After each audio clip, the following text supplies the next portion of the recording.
All right, I'm going to let y'all in on a sneaky little tip here, and I will tell you how it almost killed me, a 150-inch deer on public in Pennsylvania. So the feature I'm talking about, or little sneaky tip, is the LiDAR feature that Spartan Forge dropped on their mapping app. It reveals the forest floor in a way that is unmatched by any other app that with their topo maps, anything like that at all. And the example I'll give is in Pennsylvania, I was using the LiDAR feature and was finding these old well roads, just these little high spots that were overgrown, and every one of them was littered with rub lines and scrape lines. And I almost killed a 150-inch deer my first sit. Got a lot of good deer on camera in these areas, and it was the LiDAR feature that Spartan Forge had that was revealing them, and you would not find that on any other competing app. So if you haven't tried it, I would encourage y'all to download Spartan Forge and check out the LiDAR feature. If you want a discount, go to spartanforge.ai and use code SEEK, SEEKONE, SEEK1 at your checkout, and you'll get a 20% discount. All right, guys, it's November. The rut is here, and I'm looking to change things up. I'm headed out west, going to hunt some public and hunt some wide open country for whitetails, which means I need to break out the glass. And I've been running the same Vortex Razor HD spotting scope for years, 4 or 5 years now. And it's a little bit more of the top of the line glass, but it's super crisp, super clear. But what I love about Vortex is they offer price points for everybody. All of their stuff is super good. And if you are wanting to look at spotting scopes, binos, rangefinders, Vortex is definitely a great option. Be sure to go to eurooptic.com to get a discount when you're checking out. Use code SEEK10, SEEK10 for a discount. All right, guys, let's talk portable speakers. Turtlebox is making the best one on the market right now. I am admittedly a huge country music fan, and I think that our hunting videos are just a stepping stone for us becoming hit country music singers. Kind of kidding, but also kind of not. Anyways, Turtlebox is making the loudest, most durable, fully waterproof speaker on the market. It's got a 26-plus hour running life out of one charge, and it's got a true 6x9 marine grade speaker in each unit. One of the cool features of these units is that you can actually link two of them together to get a full surround sound feel whenever you've got the boys out or you're hanging out and having a good time. We actually use this feature at our Doe Day event when we hosted a bunch of you guys to come in. We had two turtle boxes rolling, both of them playing music, and it filled the room up. It was actually really, really cool. So if you guys are interested in checking out Turtlebox, go to their website at turtleboxaudio.com. You can pick up a unit directly from their website. And if you'd like to see one in the store, you can check out their store locator feature and find a retailer near you. turtleboxaudio.com. Y'all go check them out. And roll. What's up, guys? Hello, Lee, the gigantic deer killer, once again.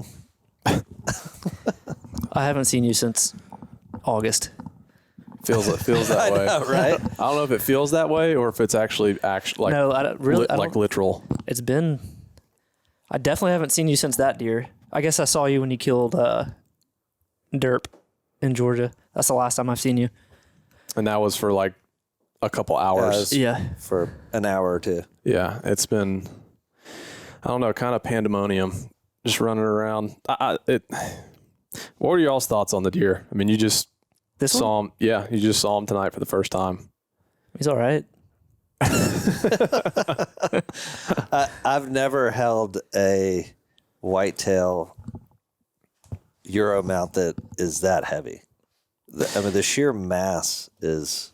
So I want to. Yeah, this is crazy. I need to weigh it. I've got a fishing scale, and I need to actually weigh what just the skull and antlers weigh. But his sheds last year were over 9 pounds, which may not sound that heavy, but when you're holding it, and it's like this deer walked around with this amount of weight on his head for all those months, it's like it's pretty insane. But when we walked up on that deer in person, it made sense because this deer's body, he was looked like a donkey. He was a cow. I mean, he was huge. It is crazy how heavy it is. I mean, it feels like it's just made out of steel. It's kind of weird, and I don't mean this literally, but I almost don't like looking at them that much because I got room in my Yeah, office. right? If you want to- what I mean by that, you're out of room here anyways. I know, but what I mean by that is like you hold him and then you hold another deer and it's not even in the same, it's like not even the same species. It's like, Well, the G2 on this buck is more massive than the main beam of any buck I've ever killed. It's more massive than the base of any buck I've ever killed. So I mean, his G2s were 16 and that one was 16. wild. This one was 15.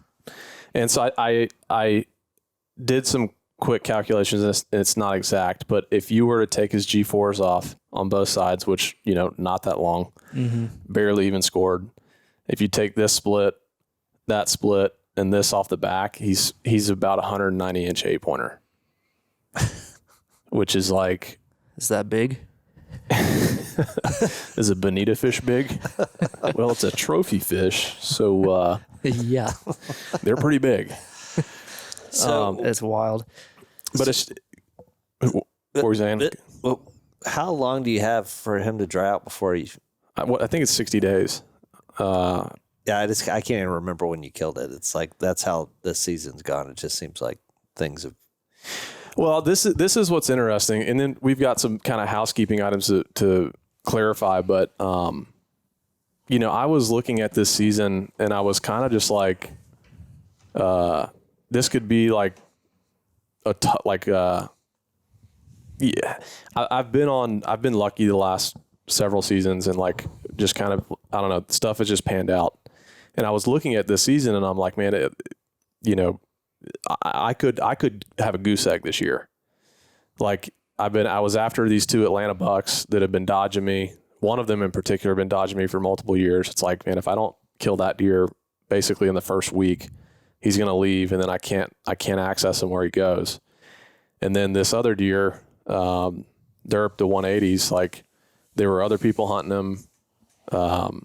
You know, I wasn't even 100% sure I'd have a chance at him anyways. And it's like, if I'm traveling up north with this stuff back home and I'm trying to juggle this, it's like, you know, I'm like, dude, this could pan out in a horrible way. And I thought that this deer in particular, the Goliath deer, I was like, I put that at extremely, extremely low odds of actually killing that deer.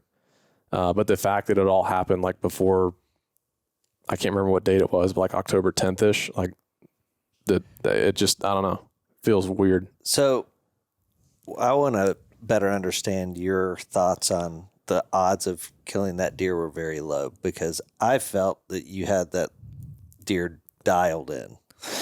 I mean, he was chained to a tree, so Well, that increases your odds significantly. if you want to pivot to the rumor mill, we can tackle all of that and then get to your question. $30,000 in a chain increases your odds significally, and a helicopter. I was about to say dude, a that's helicopter had to have been involved That at is some point. literally nothing compared. Which, you know, I was talking to a buddy of mine, and it's like I heard Spookspan walk this deer onto your property with a chain that dude. and chain him up to a tree All right, for you. well, we'll unpack all of this because it needs unpacking. Yeah, because I haven't heard any of these. So. But yeah, I'll tell you all the ones I've heard, and then I'll make sure that people are clear on our side, our story, the truth. Like, you know, but I was talking to, I don't remember who it was, and I was like, yeah, the rumor mill's running, it's doing its thing again, and he goes, did you expect any different? Right. I mean, and who cares? And I was like, well, I guess I always hope for the best, but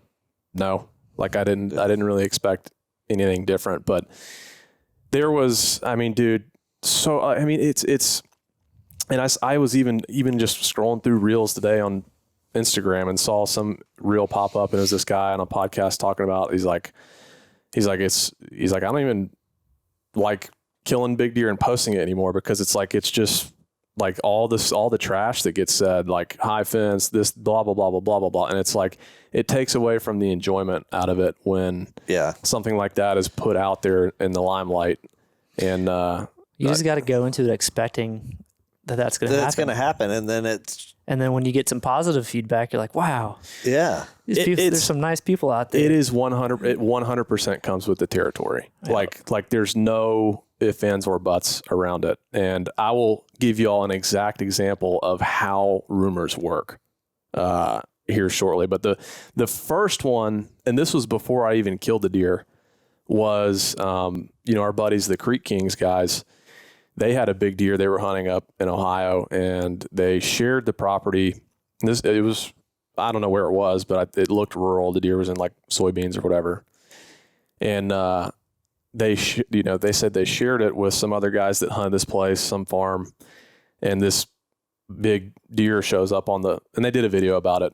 This big deer shows up, and they're telling the story about it. They're getting footage of him and stuff. And then they basically were like, I think what happened was the other guys that hunted it, maybe had a better relationship with like the farmer or the owner or something. And I think that I don't know exactly what happened, but I think that they maybe leased the property, and then the Creek King guys were told to leave basically. And so the rumor mill originally started with like, the Seek One guys, they went out and bought them out and kicked them off the property. And like, that's the big deer that Lee's up there hunting. He's just kicking people off properties left and right, with checkbook and stuff. And it's like, that was the first, inkling, which it's just nonsense. It's like, you don't, whatever but then the next one, which, was, yeah. Okay. This is the next one. And this is how the rumor mill works. Like, this is, you give an inch, take a mile kind of analogy. So there was a podcast done with Spookspan recently, and, we know Spook, like we've seen him at shows for years. And, especially like when we were young, like I'd always go up and say hey to him and stuff. And like we exchange numbers, and, maybe we talk once, twice a year. I'm sure there are years we don't talk. And maybe in every other year kind of thing. And like Spook's a really nice guy. He's always been really nice to us, but his style of hunting is very unique. I don't know how else to put Effective. it. Sure. And so he did a podcast, which I was, I don't know Spook that well. So I didn't 100% know. I just heard stuff, but like, I don't know exactly how he hunts. And so I was intrigued to hear the podcast, and, that he's talking about which again, let me first state, like, and I know we speak for all three of us, I speak for all of us here. Like, we have no qualms or issues with paying for permission, for hunting access, for leases, like for an outfitter. Like, there's nothing wrong with that. Like, we don't have like any issues. We've not for what any of the like bread and butter whitetail stuff what we've done, but like we've gone on outfitter hunts. We've paid for, turkey access. Like, we hunted Hawaii for access deer, and like we paid money to go do that. Like, I'm trying to think of other examples. Like, we've paid to go on an alligator hunt before. Yeah. And, examples like that. So it's not like we're opposed to that. But as far as like what our bread and butter is with like whitetail hunting, as far as door knocking goes, and I'll ask you all the same question, but I have never knocked on a door asking for whitetail hunting permission and have paid for somebody to say yes. It just hasn't ever happened. I haven't been presented the situation. Yeah, no one's asked us to. Yeah, I don't think. I mean, definitely not in the Southeast, at least.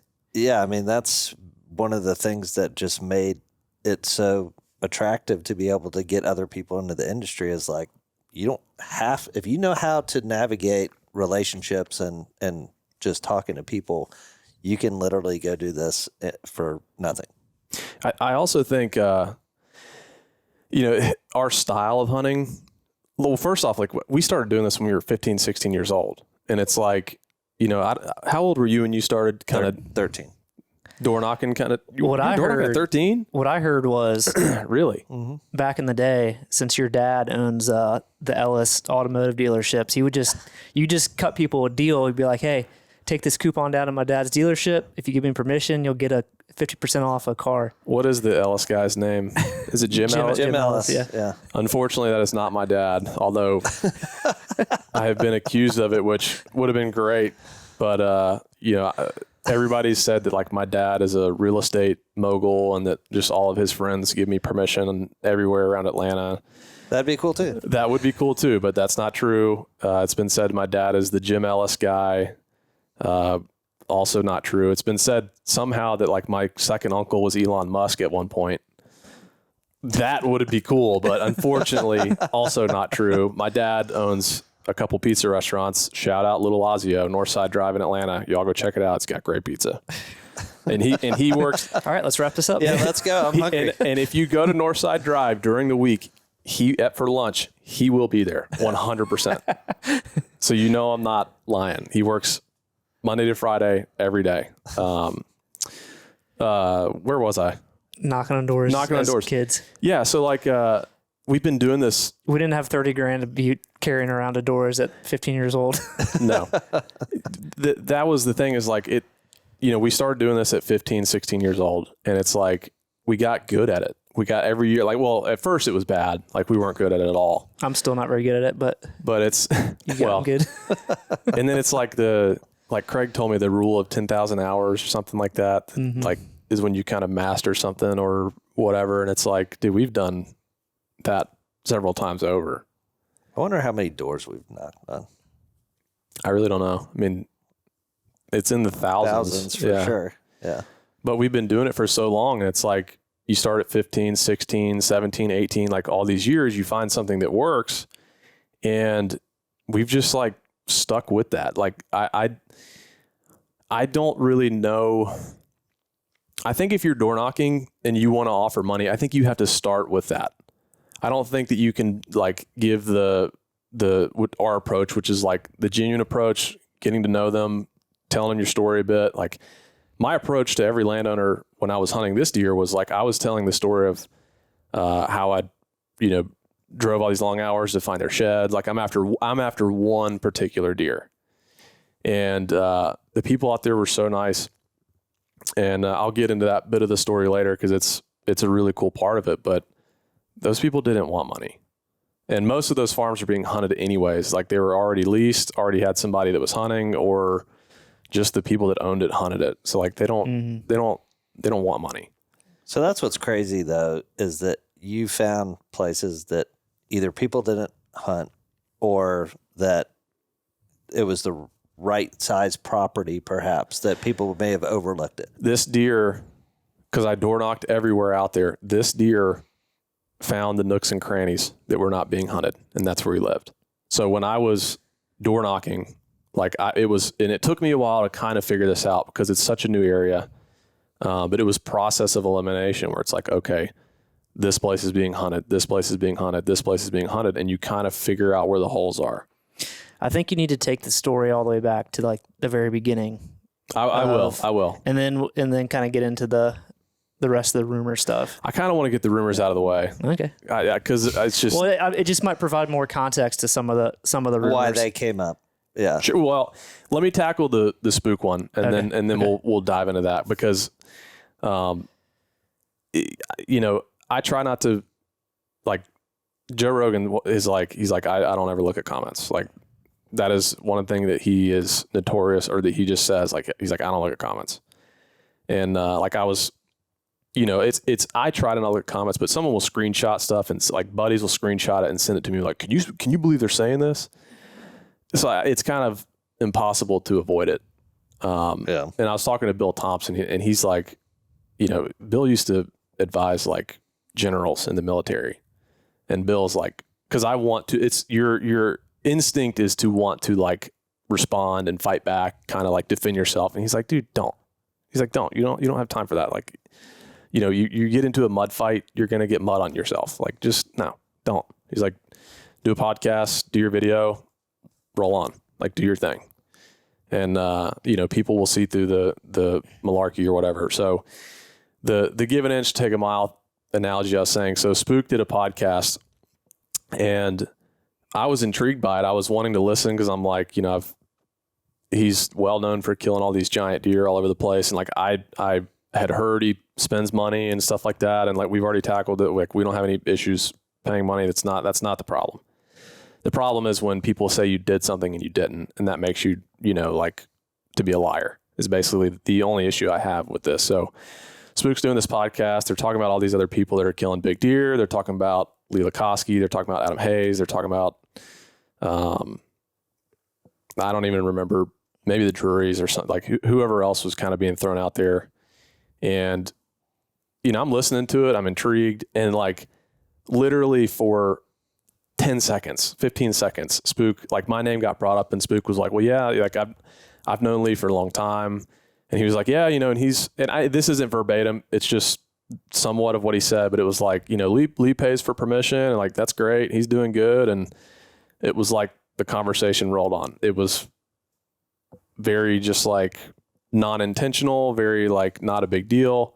But of course I'm sitting there listening to that and I'm like, gosh dang it. Like now I'm going to have to, you know, like, so the timing is like a week later, I killed this deer. Oh, this was before you killed the deer. This was before I killed the deer. Okay. Yeah, I hadn't heard any of this. So in the podcast that he said that about me, he also said, they asked him the question, they said, what is the most you've ever paid? Because $30,000, which was being said that I paid for access for permission to hunt that deer, is a very specific number.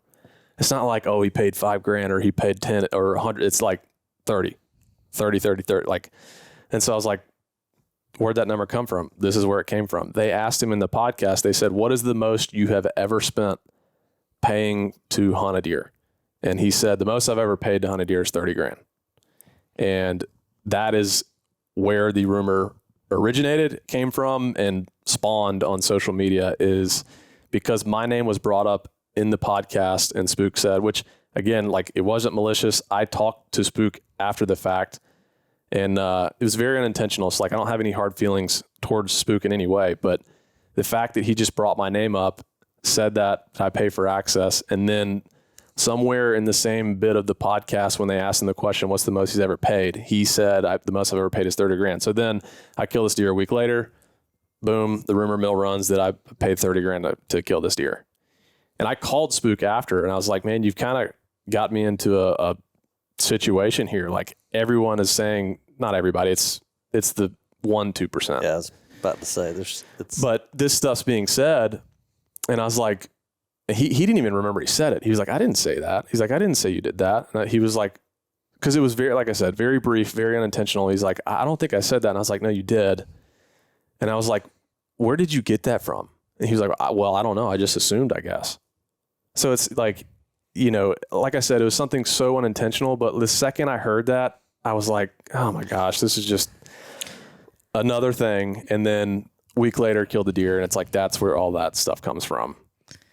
Yeah, you're a nice guy. right. I don't let people off the hook that easily. And you don't just unintentionally say something like that about someone that's in the public eye as much as you are. Yeah, I know. And so even if he didn't like mean for it to affect you in a bad way, he still said it intentionally for a reason. And my guess, the reason is like, and I think this is a reason a lot of people, like your example before, the guys that got kicked off their lease, they said, oh, the Sequoia guys are going, you know, leasing up ground and kicking people off. Or how many times have we been, has someone been hunting a deer and then the deer dies and they're like, oh yeah, I was hunting the same deer that the Sequoia guys killed or something like that. It's like, right. They just want to they want to act like that they're in the know and like they're a part of the story. Yeah. And like giving Spook the benefit of the doubt, it might be just that he wanted to act like he was in the know and that you were kind of doing the same thing that he was. But I don't think that comment doesn't come out of your mouth unintentionally. I know you always say I'm too nice to people, and maybe that's true. Well, look, that says a lot about your character, but the reason why it bothers you so much is because you know the truth and you know the amount of effort that you put forth into these animals and the pursuit of these animals. And for somebody to just randomly say something like that without knowing the facts, yeah, that would bother me too. Well, I think it doesn't make sense to people too. Like, I just think that they can't, like, it just doesn't make sense. Like how we do this every year. And like, we do this every freaking, like literally every day, every single day. It is time. It is, and dude, I spent a lot of money on that deer. The amount of trips, the amount of gas money. There's a soundbite right there. I spent a lot of money on that deer. That's all. I know, that's all that's cut in Spook's pants in. Yeah, he pays for permission. I know. $30,000. You know, it's not like we're not having to spend a lot of resources like gas, travel, food. Yeah. Camera guys. Camera guys, you know, all the stuff. Time away from fiance's family. I was Yeah. running lithium batteries in these cameras, and it's like, dude, lithium batteries are so expensive now.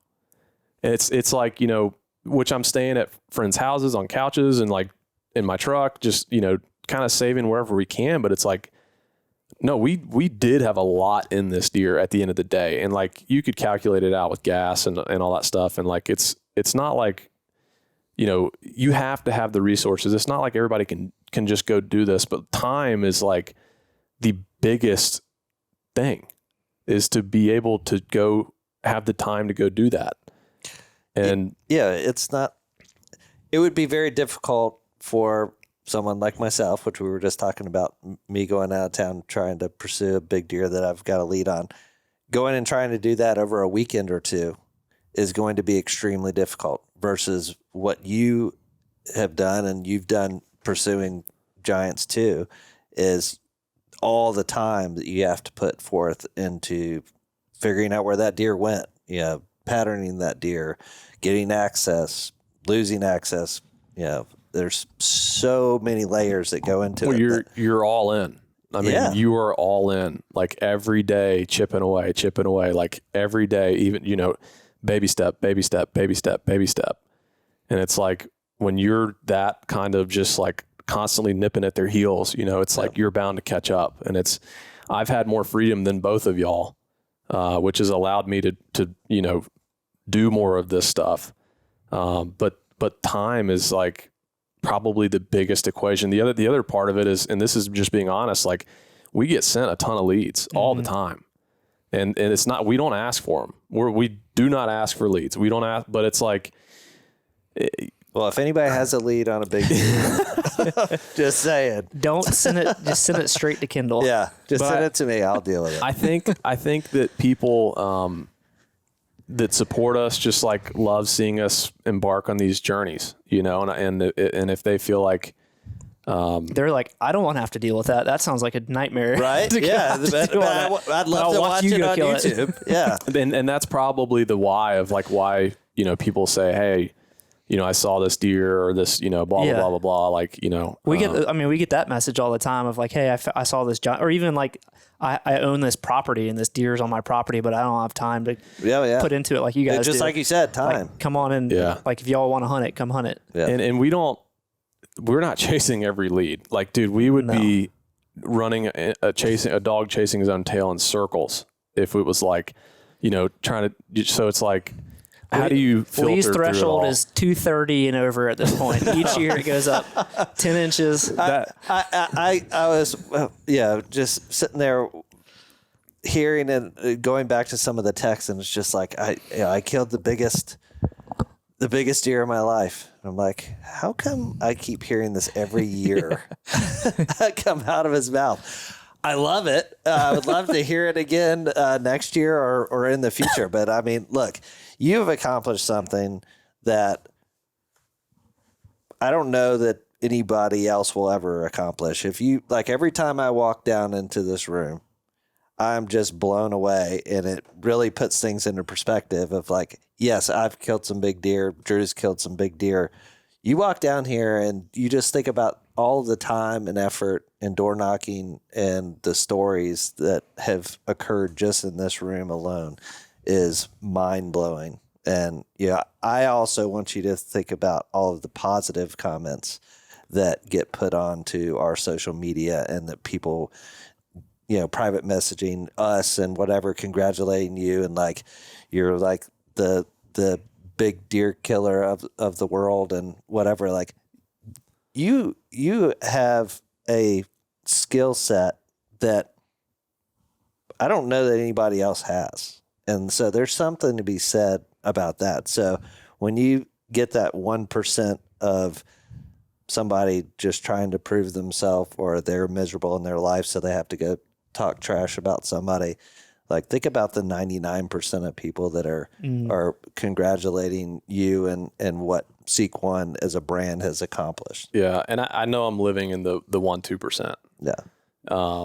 But it still bothers me because, and like, people say, you said like big deer killer, whatever. Like, I really don't care about those titles or labels at all. I I just don't care about them. We got a trophy coming soon that says Big Deer Killer. Yeah, that's what I'm looking for. But no, I really don't. I could literally care less about that portion of it. Like The pursuit. I just love chasing deer. Like that's really what it boils down to. Like I just love chasing deer. That's really it. I love trying to figure them out. And you know, maybe I need thicker skin, and I feel like you have to have thick skin, but it's hard to not still let some of that stuff, which again, it comes with the territory. It's still not hard to it's still hard to not let some of that stuff just like kind of, you want to respond, and it's like, no, just, it's not worth the time. It's not worth it. And, that's like some of the other stuff was like, that I was kicking other people off of their properties, again, just writing checks. And like where I killed the deer was some property that never allowed hunting to all the locals, but I walked in and wrote a check, and that, I kicked off people left and right. Like I was just basically just getting everybody kicked off all of their properties just so that I could like exclusively hunt the deer. Yeah. I mean, I had the farm next door and I got kicked off. So. Yeah. Sorry, buddy. And what's funny is the people that I got permission from had never been asked before, and they owned a very, very small property there.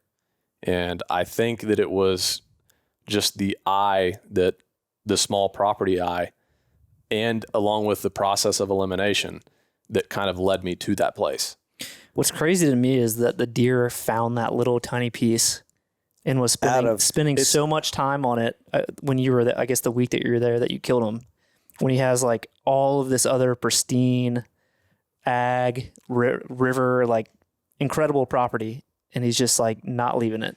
And I imagine like I'm sure a lot of these guys that were hunting in the area, some of them were probably not paying attention to the wind, but I imagine a lot of them were, especially if they knew this deer was there. Yeah. Like I'm sure there's guys that really know what they're doing, and these deer still figure out like a whole 200 acre piece of property that's getting pressured, and they just leave it completely. Yeah. Yeah. I mean, that's why when I would knock on a door and be like, oh yeah, we hunt here, or my buddy hunts here, I was like, okay, well, he's not here. Just keep going. Yeah. And I was like, because he'd be dead already if he was. He would be. That's what didn't make sense to me, was like, there's so much hunting pressure in this area. It's like, when I'm driving around, it's like corn pile, blind, stand, feeder. There's stuff everywhere. And I'm like, it did not make sense to me to how that this deer lived, because there's his sheds. He was probably 230 inches last year. I scored him at 223, and he's got stuff broke off. Mm-hmm.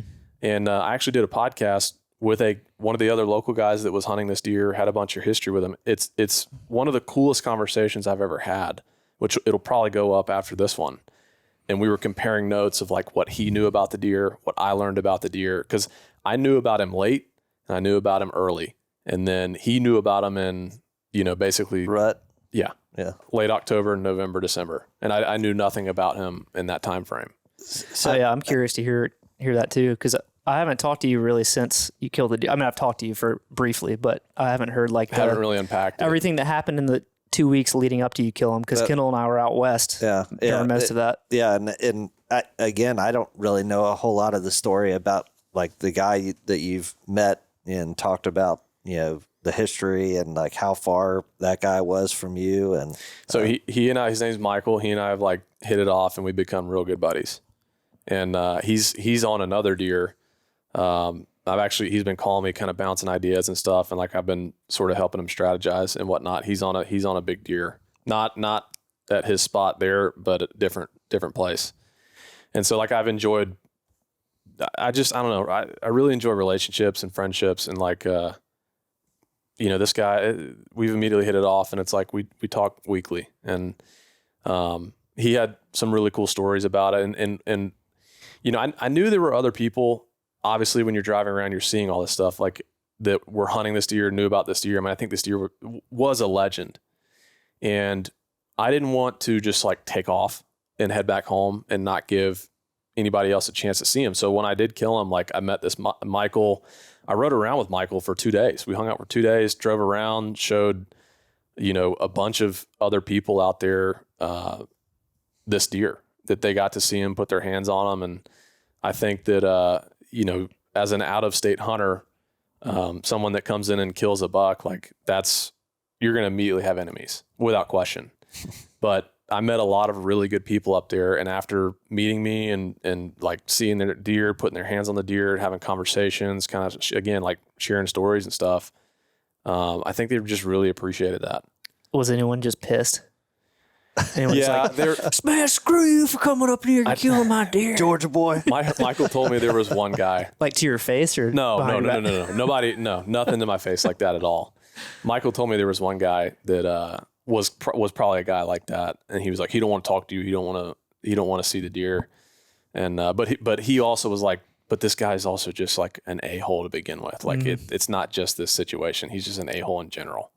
But everybody else up there was like super nice, and you know, I met some really, really amazing people up there. The two places I had permission, the landowners were like, I feel like my grandparents. Like I sat down and watched college football with the guy where I ended up killing this deer. Like we watched college football. I watched, I think it was when Alabama lost to Vanderbilt.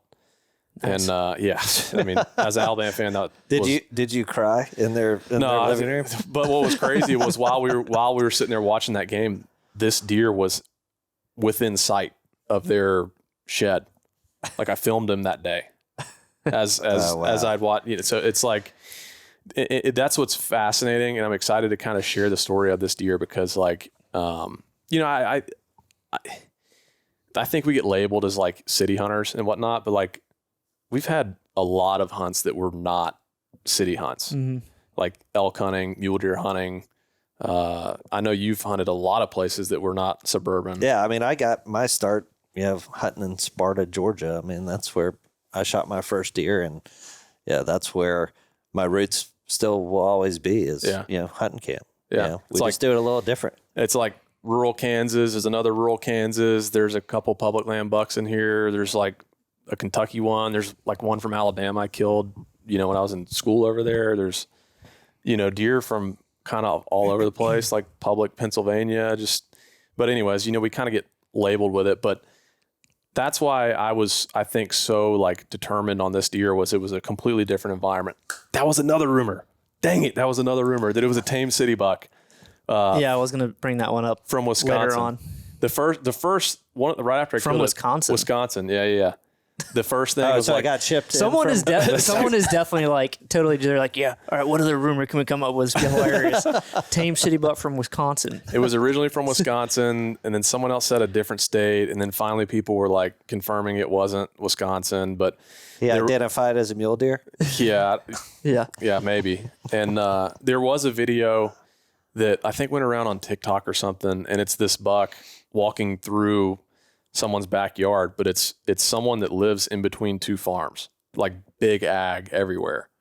And I think it was like, that's a yard deer, 100%. I think it was Thanksgiving ruddish, and the deer just like went from one farm to the next, but cut through their backyard, and there's like a video. So people were like immediately like, oh, that's a hand-fed deer, tame deer, like he lied. He said it was rural and it's a city buck from Wisconsin. And I'm like, no, it's a rural deer. But I think that's why I was like, really, really, really all in with this deer. Is like I just wanted to prove that the skills that we've learned from kind of cutting our teeth with the door knocking suburban stuff like translates over to other environments, other places. Yeah. And like, again, I think a fresh set of eyes on this place is what killed that deer, finding that little nook and cranny hideout that he had.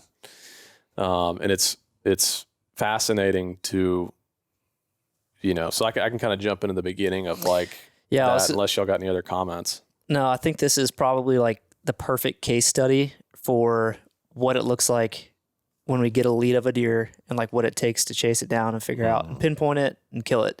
Because I think a lot of people, they know that that's probably what we're doing for some of these deer, but like what exactly goes into that? What does a lead look like? Like, does someone just send you a pin location and say, here's the deer, go kill them? No, it's a picture, and then you got to go figure out, is it even real? It's always rumors. Yeah. It's always rumors. Like, so this deer, was not a social media famous deer by any means. I didn't find out from him from social media. Like, we have scouted this stretch of Ohio for I don't even know how many years now. I think I started making my first trips up there like 4 years ago. when I went to visit Jason. And it's like this span of Ohio, I personally I don't even know how many weeks and weeks and weeks and days that I've spent just scouting, door knocking, looking.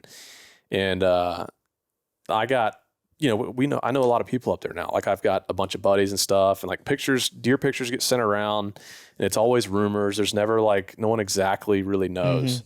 And that was what happened with this deer was like it was a picture that someone took off of a road, and it was this deer in a soybean field, and it was just kind of texted around. It wasn't even really put on social media at all. Like nobody really knew, It's kind of the locals. Yeah. I never saw anything about this deer besides this one picture. And, it's like one guy was like, oh, I heard it was this. And it's like, while I was doing trips looking for Kimbo, I was passing through this area. I made multiple trips passing through this area, like searching for this deer in the summer. Cause like, he's in a bean field, and it's like, were you trying to match the picture? Like, was there enough to see? You couldn't match the picture at all. It was just soybeans and a tree line, and nothing identifiable in it at all. It was just, I was told a certain city, town, whatever. There's, small towns and cities kind of everywhere around there. And it wasn't even, long story short, it wasn't even in the right area. So I was making all these summer trips, like, searching these bean fields, like scouting, just glassing, looking, never found them at all. And I kind of was like, the picture was so crazy. It was like, that might not be real. Like that's probably fake. And, I never heard anything about it again. Like I, made these trips in the summer, but when like Kimbo and all that stuff, like, went all in with that, was back home hunting a deer, and just kind of was like, this may be one of those actual high fence deers or something, like, I don't, who knows? And, long story short, like later in the year, I think it was January-ish time frame or something, there was another video. It was the video walking through the backyard that went around, and it was this deer. And I was like, oh, like at that point I was like, wow, that deer's real. And, weren't we in Tennessee? Where were we? I don't even remember, to be honest with you. Were you with me? I thought we were at like a trade show or something. No. This was another, like a buddy that lived up there that texted and was like, supposedly off of this road. Well, it's a very, very long road. It's not like a little small road. It's a road that goes forever. And, so I start, making trips back up there and start driving, searching.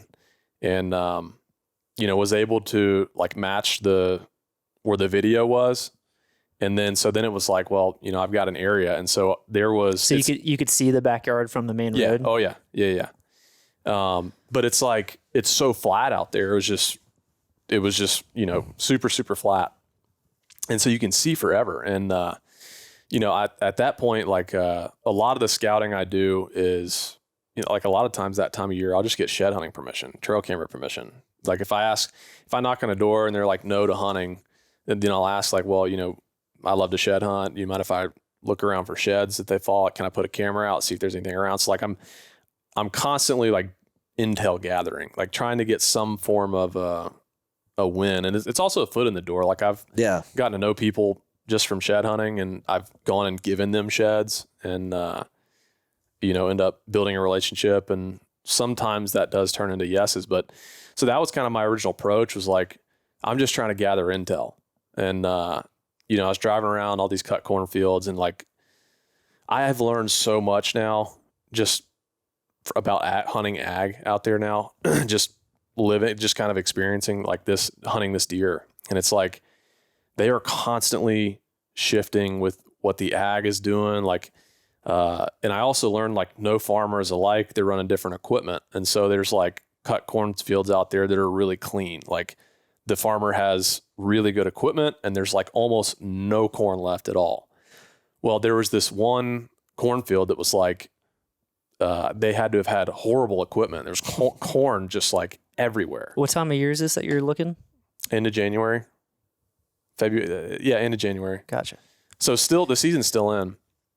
And, I'm just driving roads and stuff. You can see forever. I'm seeing deer. And I pull into this one place and saw bucks, like, and it was, you know, in the area where I matched the video. And there was deer that were in this field a lot, because like, then I know now, because there was corn everywhere. Like, there was so much corn, there were so many deer using this, coming to it every night, and it made all the sense in the world. And it's like, I pulled in, boom, they go running off. And I saw several bucks. And I saw it was definitely him, but at the time I didn't know it.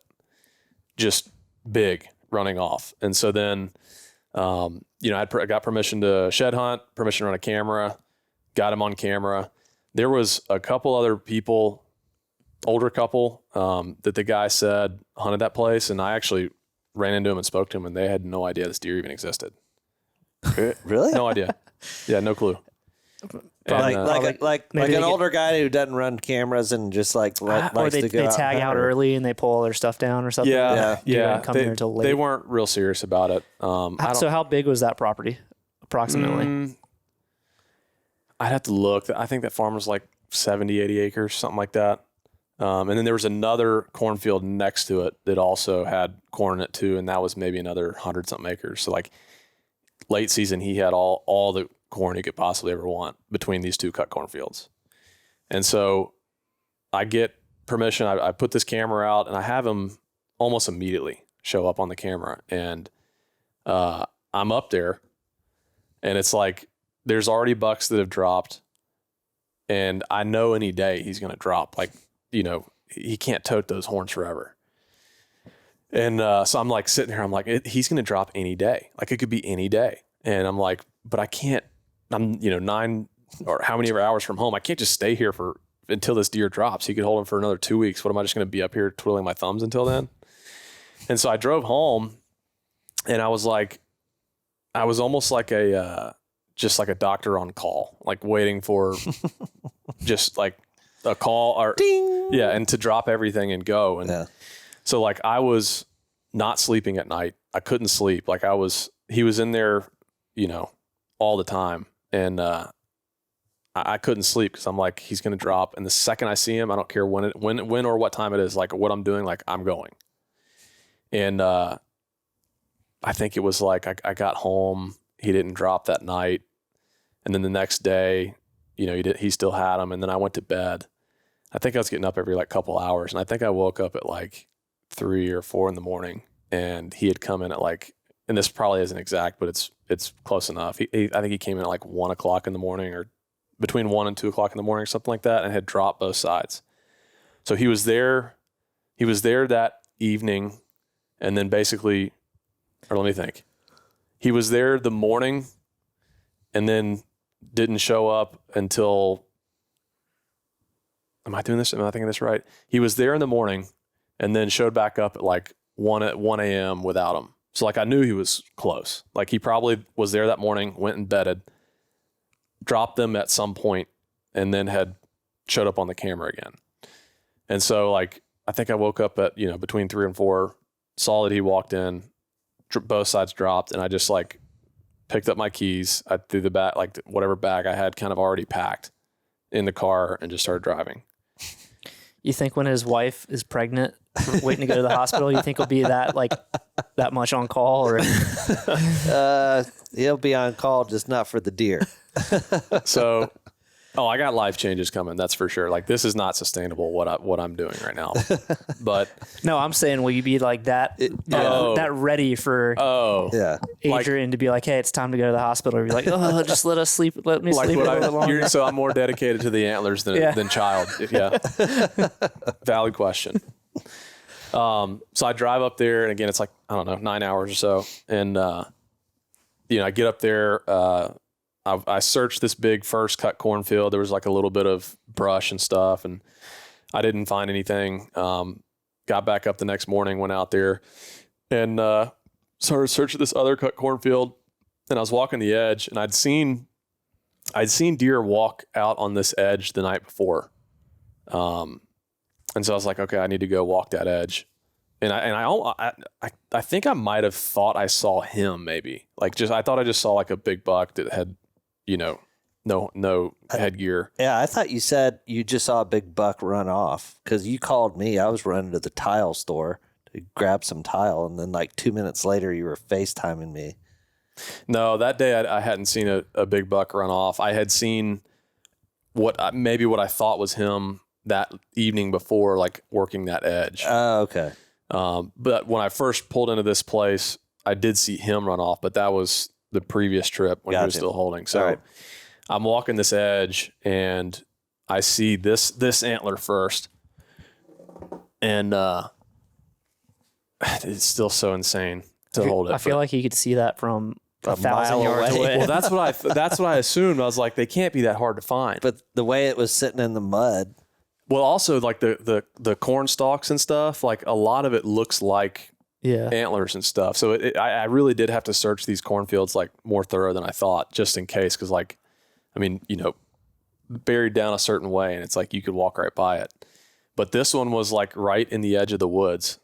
And there was like a small tree on this side. And I don't know if this is what happened or not, but it was laying right by a tree where he was coming out of like a thicket and going into this cut cornfield. And I think he bumped this side because this side fell off and was laying. I don't even remember how it was laying. But I remember seeing it from a long ways off, and I FaceTimed you. Yeah. And went up to the thing, and honestly, like one of the more surreal things I'd ever experienced. I couldn't believe it, and then I was like, that other one has to be like right here. And then you were like, so yeah, like we're sitting there, talking or whatever. And then it's like, I look out in the field and I see the other one. And what I think this one fell, and they're so heavy that he was probably like this the whole dang time. And he was probably out there like in the cornfield, like, trying to shake it off. yeah. Cause he only went, I mean, it was 10, 15 yards maybe. And he had dropped the other side.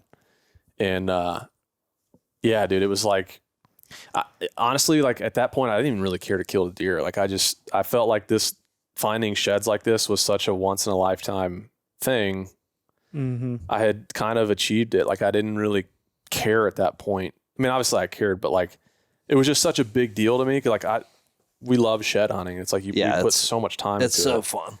And to have something just, like this from a deer that's just so legendary, I was just like, man, this is enough. Like, Did the guy that you talked to after you killed him, I know he had sheds. Did he have the sheds from the year before, or were they? He had sheds from, I think 2 years previous to this set. Okay. This deer. Did anyone have the year before this? Not that or I know pictures of. of the year before? Oh yeah. Okay. Yeah. Dude, this deer from, I think 4 to 5 made a wicked jump. Like, So that he was 5 that year, you think? I think he was 6 this year. I think he was 7 that year. And then so there'd be 5 this year. This year.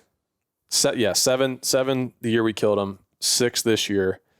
The year before that, and this is what's intriguing with the podcast I did with Michael, who had more history with the deer, is like we're looking at all these pictures and stuff, and like we'll post them up in the video. But the year previous to this, he was still really big. I mean, he was still way over 200 inches. And then the year previous to that, I think he was the shed that he found, and he was probably 150s maybe. He went, and I'm ballparking. He probably went from a 150 to a well over 200.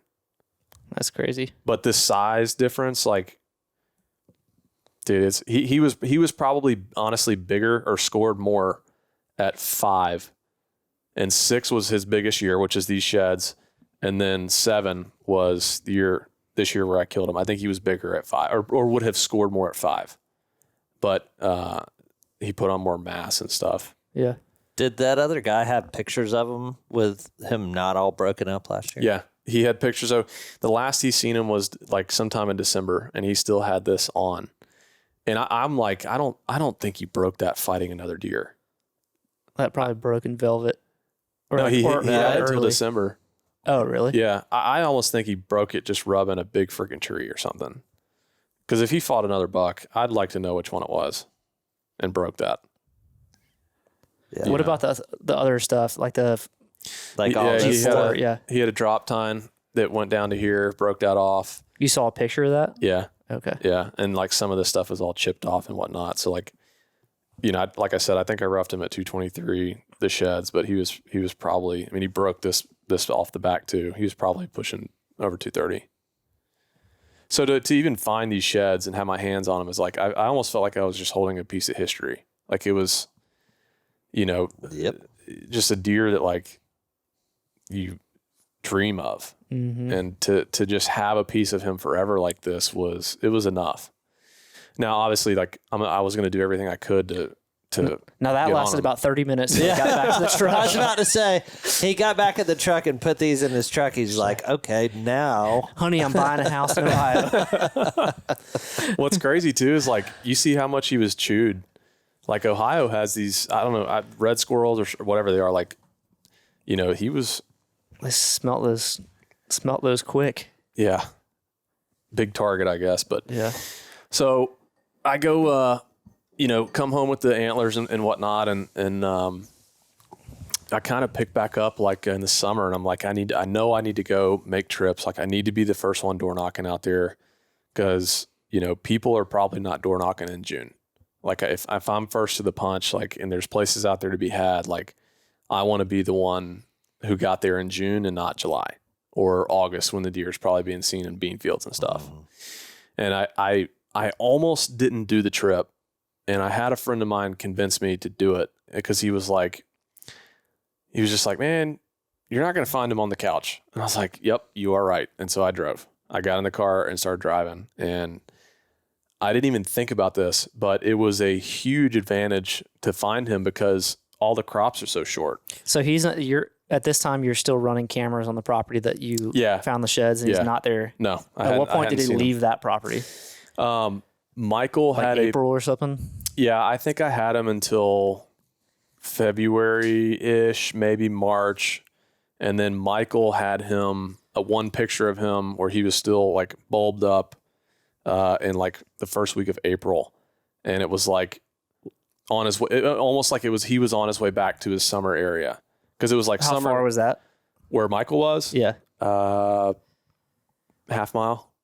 Oh, Okay. Not far at all. Not too Not far. far. But when he left Michael's place at the end of December, he never came back. And he was at this new late season place, and he lived there. And that was his routine was, you know, A to B, coming to the cut cornfield. Was Michael feeding like protein or something all summer long? Mm-mm. Like what was he coming to on Michael's place? Michael never saw him in the summer. Michael only saw him. Or wherever he went in March? I don't know where he went in March. I think he was still eating cut corn and stuff in March, but he left that area, you know, like beginning of March-ish time frame.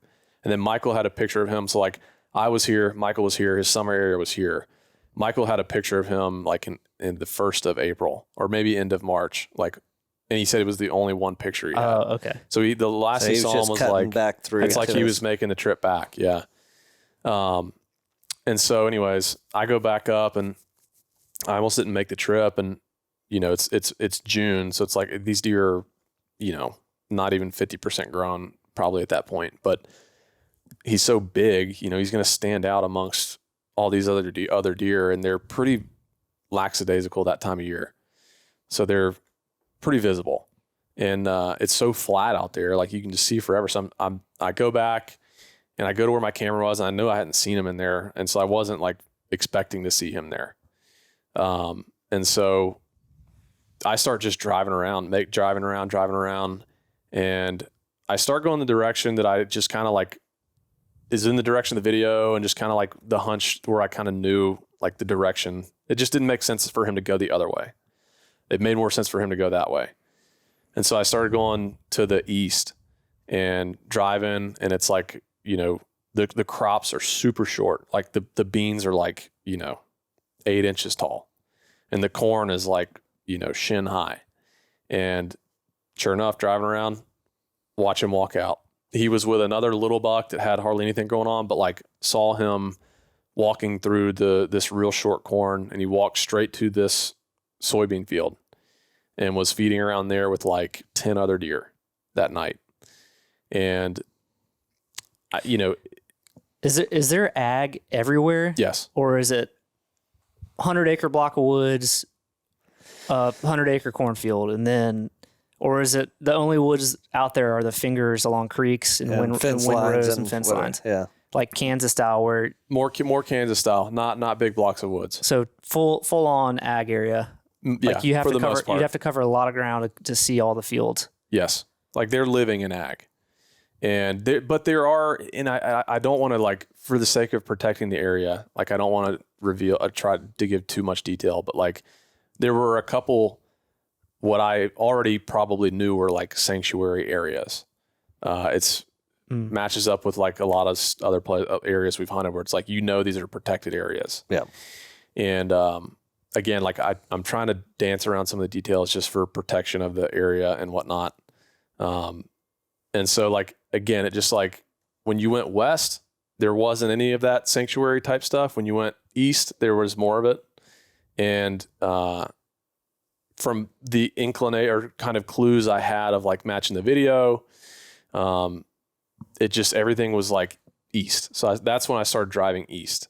And that's when I'm like, cruising roads, driving. And it's like, you can cover so much ground out there so fast, but especially that time of year when the crops are short, because it's flat, you can see everything, and you can just drive and cruise, and you can that time of year, you can see everything. Stopping and glassing, or not even? I didn't even have to glass. I saw this deer with my naked eye, just driving. Because the crops are so low, you could see The crops are so short, you can see deer from hundreds of yards away. Yeah. And so like I didn't realize it. I almost didn't make that trip, like I said, but it was like the best time of year to look for that deer because the crops were short. He was big enough where you could easily identify him, and you're driving around out there. It's just flat. There's like hardly, literally any terrain. So you're seeing everything. And, some, was doing that, covering ground, and him walking across knee-high corn straight to this corner with soybeans. And there was a bunch of deer that were feeding the soybeans. And so saw him, filmed him, glassed him, spotting scope, all that stuff, got all this footage and everything. And it's, it was like dusk. So the next morning I go knock on the door where he was feeding in these soybeans on this farm. And this is like a 100-acre farm, and knock on their door. So nice. Like so nice. And, they were like, yeah, we had a guy hunt here like years and years ago. We haven't talked to him in years. It's been like multiple years. And so I told him the story of like, I showed him the picture of the sheds and told him where I found the sheds and kind of the story of me making trips, all this stuff, blah, blah, how much time I'm putting in this deer. And I'm like, I watched him come back there. Like, I think he's spending time on y'all's farm. Like, I'd love an opportunity just to try and like finish the story with him. And they were so nice. And they were like, yeah, like, absolutely. And so, got signed permission, went and put cameras out. The deer immediately start showing up. And they also told me, they were like, we see him every summer. Like, we know what deer you're talking about. We see this deer every summer. We see big bucks here every summer, all the time. And then they were like, but when the season seems to roll around, like, they disappear. He's gone. Yeah. And that's exactly what happened. So I immediately start, and then they were also showing me like, they didn't hunt, but they had game cameras that they like to put back there just kind of for fun or whatever. Like, they tossed apples, in their woods and whatnot, on their farm back behind their house. And so they had some pictures, that actually gave me a little bit of like historical data that helped. And they had pictures of him from like basically the shed that Michael had. And it was like early December. And so that again kind of gives me a little bit of a time frame of like, okay, he's still using this area this time of year and How whatnot. he's traveling. Yeah. But also the intel of them saying like, but we don't see these deer like at all when the season rolls in. And so, long story short, I put like 4 or 5 cameras on this place, trying to just like get as much visual on him as I could, learn as much about him, all on video mode, trying to get like where he's coming from, what he's doing, and had him on their farm all summer long. And I could go there anytime and see him every single time. He was there all the time. I put in water, like a water hole, because I knew he was going to a river to get his water or another creek to get his water. And I was like, there's other hunters in both directions. Like, I'm going to try to give him everything he needs here to keep him from going other places. And so we took to the water like really hard. I had all my stands hung in July. Like, everything was ready and done. Preps, done. And, I was like pretty convinced that I was going to have a chance, like hopefully the first week, to have a chance at that deer on that farm. And they got hit with like a horrible drought, and the crops turned super, super, like way early. And as soon as the beans turned on that farm, he left. And I was on a trip with, it was the video that we put out, kind of the teaser video. And based on like the cameras and stuff, like I knew what direction he was coming. He was going towards a river. It was the best source of water, clean, good water. And that, just on trail cam videos, I knew when he left that farm which direction he was going. And so those beans started to turn. He left the farm and was gone for like, a week and a half, 2 weeks. Made a trip up there and started looking in the direction of where I knew he was coming from, kind of closer towards that river. And just across the river was really green beans. And so we drove by it that evening. Sure enough, like, you can't miss this deer when he's standing in a soybean field. Like, you literally could not miss him. And sure enough, like, from 1,000 yards, probably 800, 1,000 yards away, driving, boom, just sticking out like a sore thumb. And How did like 100 other people not see that deer? I know, that's what blows me away. Like, I'm sure they did. How did he not get poached? I don't know. Well, I think, I don't know, man. That's again, like, part of the equation and what's fascinating about what this deer did to survive. But, and also, like, I'm dealing with very limited information on the front end. Now that the deer's dead and people have reached out, you're getting a lot more information of like, I had him over here, and all these people that knew about him. And there was a lot of people that knew about this deer. There was a lot of landowners I talked to that had like really bad stories of people trespassing. One lady that would not allow hunting, and she was really nice. Had a lot of cats. I knew it was a losing battle first off. Oh, the cat lady. Yeah. And she said that, like the year before, she was walking her property and someone in a deer stand got pissed off and yelled at her on her. She didn't allow anybody to hunt. Got pissed off and yelled at her for walking on her own property. Messing up his hunt? Yeah. I mean, People are idiots. She also said that, if you're listening to this podcast right now, you're an idiot. she also said in a previous year that someone shot her house with buckshot. And same lady? Same lady. So she had like horrible stories with hunters. And I think that's why she was just like so adamantly opposed, like no hunting. And I almost like wrote out a pledge to her where I would sign it. That's like, I will treat your property with the utmost respect. Like, I will let you know every time I'm here. I will do my best to like keep people off the property that aren't supposed to be here. And I was trying to sell her on like, look, allowing one person that you know and have a relationship with can prevent several other people that you don't know, because I'll be out here, I'll have a presence, I'll be running cameras and stuff. And I think she just had like such horrible stories, like with the buckshot and some guy yelling at her, hunter, like yelling at her on her own property and stuff. She was just like pretty scarred by it. But so she didn't allow hunting on her farm. And that's where, the place where he was at in the summer where I got permission, no one had hunted it for years. And then the next place he went to that had still the green soybeans was another farm, was not hunted. And so he just like hopped from place to place to place that he, had never really experienced pressure. Yeah.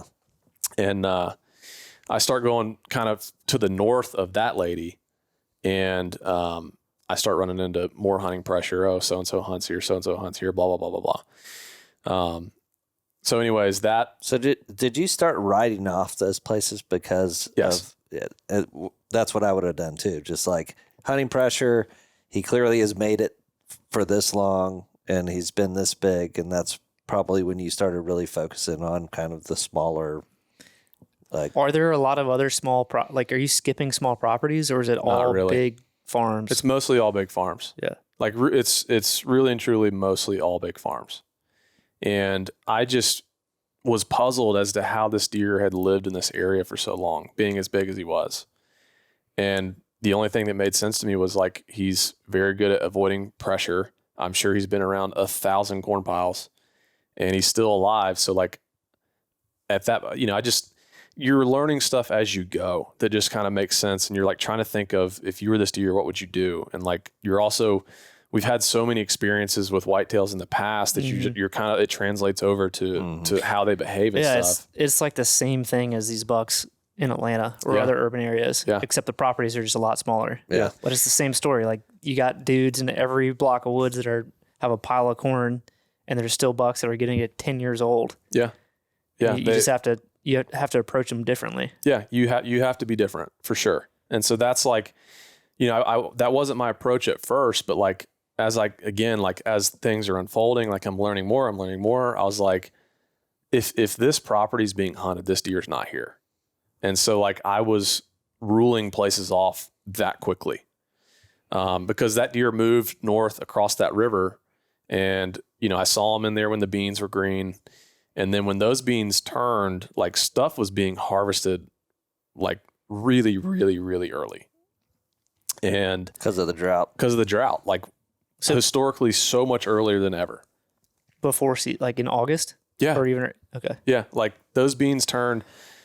Yeah. I mean, like I've got a bunch of buddies that hunt up there, and they're like, yeah, I've killed deer in October, first week of October when the season opens, in beans. Like you find the beans that are still green, they'll be in them. Mm-hmm. There were no beans that were green at all. Like by August, they were all done. And so I'd seen this deer across the road, or across the river on this place twice.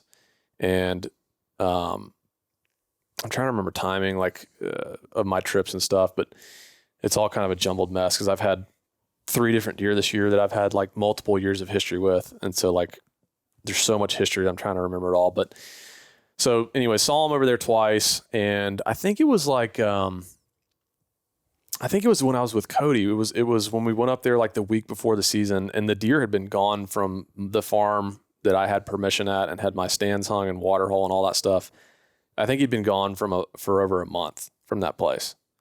And I got one video or a couple different trail cameras picked him up, but he came through one time. And I think it was like September 26th, just like walked through, and was headed right back towards that river. And so like that was my only sighting for a really long period of time. And because when the crops are gone, like we're not seeing all these deer like we were. And I went to the north side of that river. I was door knocking, thinking he was over there. I experienced all the pressure, and I was like, okay, he's not here. Bring it back.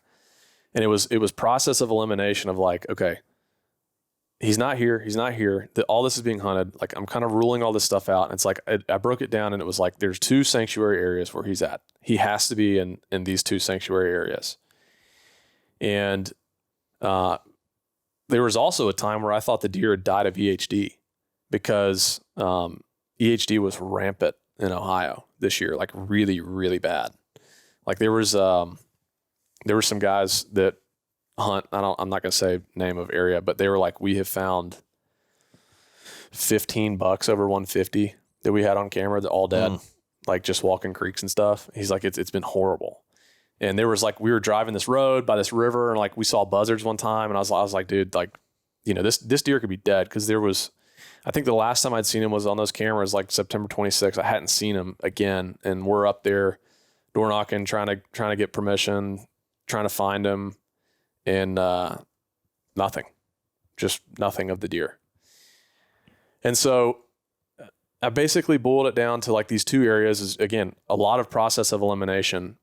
And I noticed that this property, and it was like you put on the micro lenses at that point, and you're looking at like the nook and cranny stuff, like anything. There was really only like 1.5 properties that backed up to this corridor area that was one of the sanctuary areas that made now that I know, like it made perfect sense that he was there. And there was only one property, and it was just like they owned a little peninsula and a river, and we're just, again, like door knocking, process elimination, blah, blah, blah, just the monotony of that. And so we just drove over to this place. I knock on their door, elderly couple, the nicest people I've ever met in my life, the easiest yes I've ever gotten in my life. Like I had signed permission within a few minutes. The wife answered the door, and I, told her the story of this deer. I was hunting this deer, and I'm like, I think he could be potentially used in this area, and I just wanted to put some cameras out and see if he's here, and if he was, to be able to hunt him. And she was like, sweetie, like that would just be great. She said, my husband's in the garage. Go talk to him, and you can tell him that I already gave you the okay, but go talk to him, and I assure you that he's going to be good with it too. Walked in there, and he was like, hey, I just spoke to your wife. She's really nice. And, again, told him the story of the deer, blah, blah. And he's like, yeah. He's like, that'd be great. You have fun. And I said, the only thing I need is, it's required by the state of Ohio. I have to have signed permission. Said, no problem. And so I already had like sheets printed out and literally had it signed within 5 minutes. I remember getting back in the car and telling Cody, like, that was one of the easiest yeses I've ever gotten in my life. And I asked them, I said, have you all ever been asked before? They said, nope, nobody's ever asked us. And that was how big is that property? 2 acres. No, I hate that I said that, but because I don't want people, whatever, but small, very, very, very small.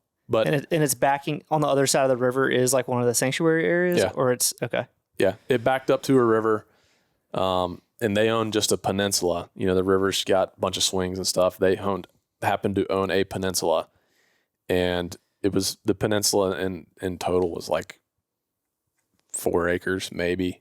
They owned maybe 3 acres, and they owned 2/3 of it. And then I ended up getting permission from the lady to the left too, and had, basically the whole peninsula. And so why do you think the deer was spending time on that 2 acres versus like the bigger sanctuary area? Yeah, I have no idea.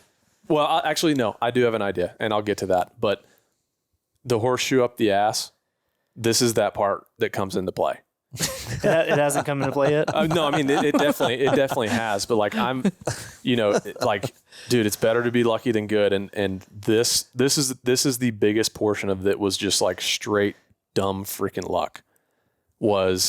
This is so. Anyways, I put cameras out. This big storm's coming in, and we went and hung stands. I had stands that hung. It's like I've only got the one farm, and now I have this other place, and it's like. These are the 2 places I can hunt. Hang the stand. We're ready. Storm's coming. Blew all of our scent out. Didn't cut a limb. Didn't change nothing. There's deer beds in there. And like, we just put several cameras around. And it's like, if he's coming through here, we'll pick him up. No corn, right? No corn. And so. Was that intentional, or you just like threw it up real quick? Yes, because I knew that this deer wouldn't be killed over a pile of corn. Yeah. And I'm like, there's deer beds in here. Like this is butting up to a sanctuary area. I'm like, if I go dump a pile of corn in here, he's going to be like, never seen on that property. Like, okay, well, I guess this place is off the list. To me, it changes. Move on. Exactly. Like it's the ingredients up there that I think they get a spot, they throw out a pile of corn, and they put a camera on it. They put a blind, that like this, that, and the other. And it was like, again, you have to do something different. So that's what I did. I approached it completely different, and I was like, there was only one tree to get in, and it was funny. The gentleman was like, "Just be careful what tree you put it in, because there's a bunch of dead ones back there, and I don't want you getting hurt." I said, "I'll find one that's alive." There was really not that much to work with. There was one good tree, had a lot of cover, and I don't think I cut one limb. There was a natural gap, and I bet you we were only 10, 12 feet off the ground. Like normally we like to get really high, and I wanted to get higher because but this one kind of gap was really low, and we were buried up in there, and so we didn't cut hardly anything. Like nothing changed, and I just knew, I was like, that deer's not going to be killed over a pile of corn. So like that was when that big hurricane was coming through. It blew all of our scent out, like and there's deer beds and stuff in there. Like it looked like a bedding area. So right after that, or actually I think it was the next morning, Derp, the Georgia buck, shows up, and we drove 9 hours home. Oh yeah, I can't believe you did that. And I knew that was going to happen. Like I knew we were going to be up here on that deer and in Ohio. And I was like, I know the deer back home is going to show up. Like it's a matter of time. But you also were so dialed in on that deer and the history of how that deer would come into that spot a certain time of year. And if he did, he was going to be there. Yes. And he was going to be there. History killed that deer. Yeah. Are we getting to the horseshoe part, or are you still? Yeah, working we'll with get to that? the horseshoe Okay. part. Yeah. I don't know if I missed it. No, we'll get there. So, that storm rolls in, like deer aren't moving. It's bad. And then like the next day we're driving to breakfast and like, the deer back home shows up and like we did everything we could. We basically drove straight home.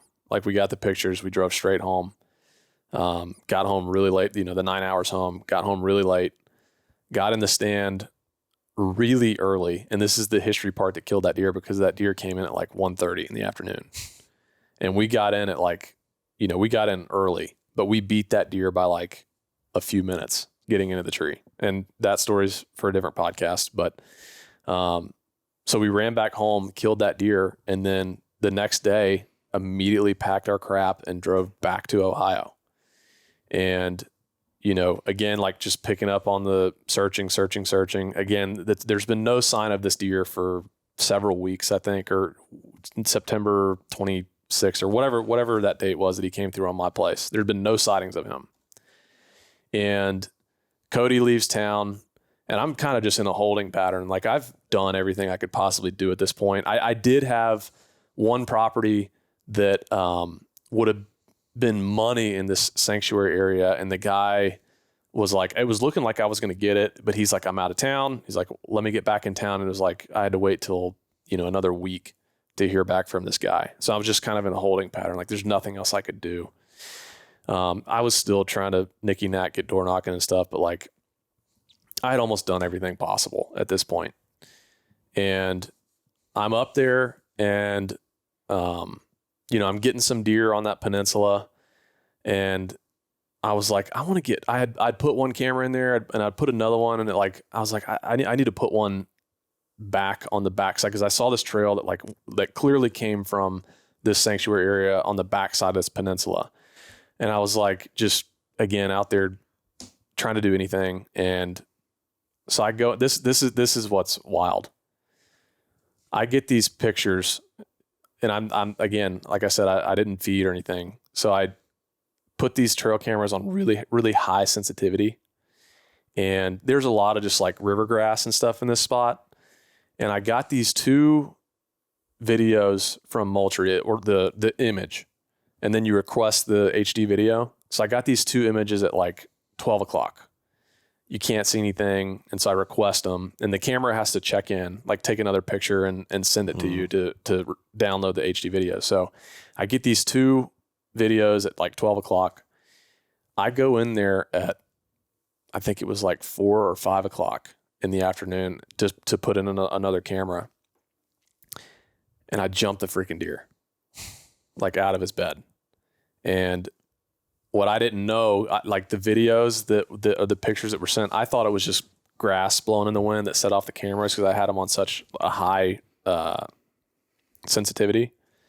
I couldn't see any deer. It's like until you got the video, you could barely see him in the back. And I just walked right in, put the camera up, and jumped him, 20 yards, boom, out of his bed. You heard him just like crash in the river and like run off. Because you were planning on hunting like that evening or no, whatever, right? I wasn't planning on hunting at all. I didn't know the deer was alive. I had no signs that besides the September 20 whatever. Yeah, okay. And so, I was like, the deer might have died of EHD. You just saw, anyways, those thoughts start to creep in your head. And I know someone else didn't kill him because like you'd know, so that those pictures get around. And so I go in and like jump him out of his bed, putting another camera in. And, I was like pissed because I was like, I just freaking ruined it. I just blew him out. I was initially pissed, but at the same time, I was also happy. I'm like, dude, he's freaking here. And so I of course, while I blew him out, I went and put this other camera like on the main kind of trail where they're coming out of the river. And I think he came back. Actually, no, he was gone a couple days. Pretty sure he was gone like a day or two. I was gonna say you should have bumped and dumped. Yeah. And so, But that's way better to bump the deer when you're walking in, For just sure. like regular clothes, yeah, for sure. hanging a camera, Yeah, no and not question. trying to be sneaky. I I wasn't see sneaky at all. farmers and people hiking and whatever else. Like, even though that was kind of like one of his sanctuary And on areas. a small property Yeah. too. Like he's probably used to homeowners walking up close to the No woods doubt. and stuff. They're mowing their lawn. They're doing Yeah. yard work. Like, yeah, he's and I also learned this about these deer that are around ag a lot. They are used to a lot of noise and change. Like, you got standing corn one day, and then all of a sudden it's gone, and there's so much change. Like when I went in to put this water hole in this summer for this deer, we drove a 4-wheeler in there. We're hacking limbs, like we're digging this giant pit, putting this water hole in, like making all kinds of noise, all kinds of racket. Our scent's blowing in the woods, in this little, 20-acre, 15-acre block of woods. And he was in there the whole time and didn't run out. He came that night after we had gone and done.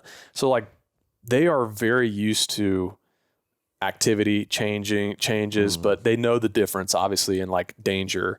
So yeah, walking in there, not being quiet, not wearing camo, he didn't think anything of it. And I agree. I think like he's used to activity behind the house and stuff, and like probably didn't think anything of it. But he was gone for, I think it was like a day or two. And then when he came back, he was there every day, going back to the same bed. And maybe the camera that I put in there, or the cameras I had in there, weren't catching him like using that trail off the river, because he would like take this little trail, plop down in that bed. And I didn't have a camera that was, so he may have been in there the whole time. I don't know. But when I got that extra camera in there, I was seeing everything that him, coming out of the river and coming in there. And he was there every day, every freaking day. I wonder if he was getting pressure from the alleged sanctuary, Maybe, which forced him over there. maybe. I think that pressure confined this deer to these little places. Like he was very strategic on each place he went to. And I think when this deer left, when the crops were cut, I think he went to this peninsula. And I think that he lived there from that time of year to probably mid-October, when they start to, do their loops and get, all fired up and stuff. And I think this is one of his places that kept him alive for all these years. He just disappeared into this place. Like, this was interesting, because I was talking to my buddy Hunter about this, and it's like, how many times have we said like, oh, where'd this deer come from? Like, you have deer showing up right now that you haven't seen since last season. February. Yeah. And it's like, where'd they come from? They just crawled out of a hole. Mm-hmm. We were in that hole. Like that's literally how I can describe it. Is like we were in one of those little pockets that had been ignored for this deer's entire life. He's never experienced pressure there. It is what kept him alive for that early part of the season. And I'm sure he came back to it a lot during, the season.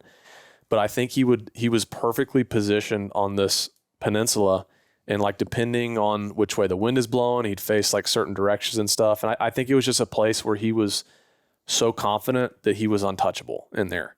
And I think that's what ended up making him vulnerable. Mm-hmm. Was he liked it so much because that place had kept him alive for so long. Like, bumping him out, came right back to it, because he's like, you're not going to kill me here. I've got you beat. Whichever way you want to try and come in at me, he's like, I've got you beat. And I think that was that deer's mentality in this place. That's the horseshoe up the ass thing, is that of all of this, I mean, dude, the river corridor was several hundred acres. That was probably the sanctuary area. Of all of it that he could go to, he lived on the little 2 acres I got. That was his bed. Yeah, that helps. That helps a lot. And it was, again, like that door was out there to be knocked all of these years, and nobody did. I was astonished, like every place that I had Why ever would knocked. you? Like, why would you? Like, if you had permission on the 100 acres next door, it's Yeah, like, I'm right. not gonna go. Like, I'm just gonna wait until he comes over here. Yeah. Yeah. I mean, you kind of get, I mean, you should. I'm not saying like, yes. what if you were as dedicated as you are about it, like you still should. Well, dude, overturn every single stone, but like, if someone has a 100-acre property they can hunt on. They're not going to want to go hunt on a 2 That was the way I thought. Yeah. I had a 100-acre farm, and I drove by this 2 acres. If they're seeing that, like, say they're probably seeing the deer once a week or something. Yeah. Maybe it's coming through at night or whatever. Yeah. And they're like, all right, well, we just got to wait it out until later in October, and it'll get stupid, and it'll come over here and want to eat my corn. That was my mentality, because I had a lot of does, a big group of does still on that farm I had that had to cut beans. Yeah. And what was interesting was they cut the beans so early that a lot of the beans that were left over, it was still really warm, and they got a bunch of rain. There was fresh soybeans in there. They were going to get round 2 of soybeans. And I'm sitting there thinking, like, if I can keep these does around, this is my chance, is that he's going to come back and I'm going to kill him on this 100-acre farm, you know, hunting this group, just around this group of does. Like, that was, to your point, that was my mentality. And it was just kind of like the leave no stone unturned, like keep chipping away, like keep going, keep going, keep going. That golden door, that opportunity was out there to be had by anybody. And it was just, I think, process of elimination, just kind of constantly, like every day, trying to just chip away. But also, like, we kind of cut our teeth on small properties. And a lot of the deer we've killed have come from like nook and cranny places. Yeah. And that was, I think that was the only place. In fact, I'm positive that was the only place I door knocked on that had not been asked to hunt. The only one of the, 40, 50, 60, how many ever doors I knocked on out there. That was the only place that had never been asked by a hunter. And he lived there. And I bet when he leaves that place, he is on high alert.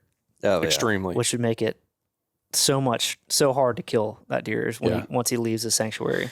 Yeah. I mean, like, I know this deer had so many life experiences that made him the way he was, because and the reason I kind of called him Goliath was, like, in door knocking, I talked to some guy. He's like, yeah, my uncle and brother hunt, or something. I forgot who it was, some family. And they're like, yeah, they hunt him every year. They've shot it. Like, I think I remember him saying they shot at him, and like, we just kind of all call him Goliath.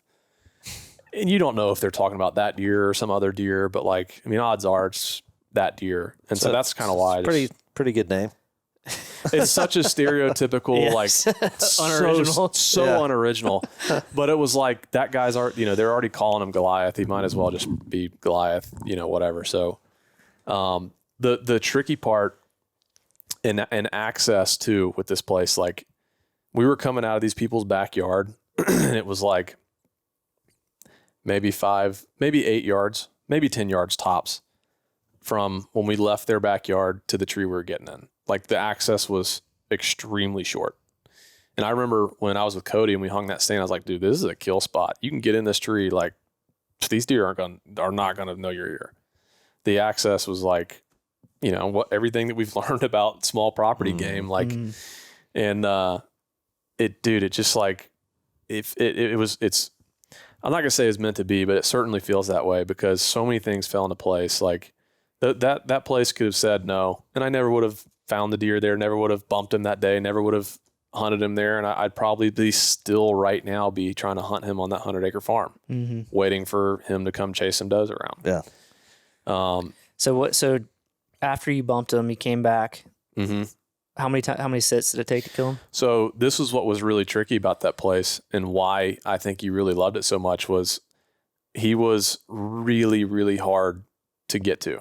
Like, I waited multiple days with him being in there, and I looked at it 100 different ways. I was calling so many different people, like, hey, what, blah, blah, just bouncing ideas, and because he was in there every day, but the winds were blowing from the south, blowing to him, and you couldn't get in there.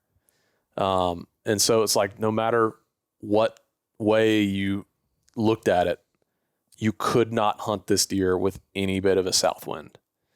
And so, like, he's in there every day, multiple days, like in there. And I'm having to sit on my hands because I'm just like, can't do anything. If we go in there, like, we will blow it out. We'll have one chance at this thing.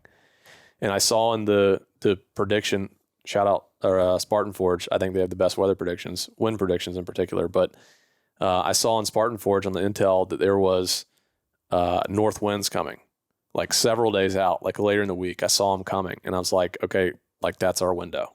Like we have to wait till these north winds, and he was in there every day.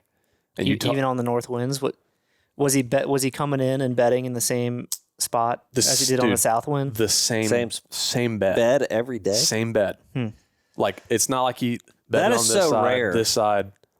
Yes. For a mature buck. I mean, they typically have, numerous beds in an area that they'll go and kind of go back and forth. Yeah. But it sounds like he was just so dialed into that spot that.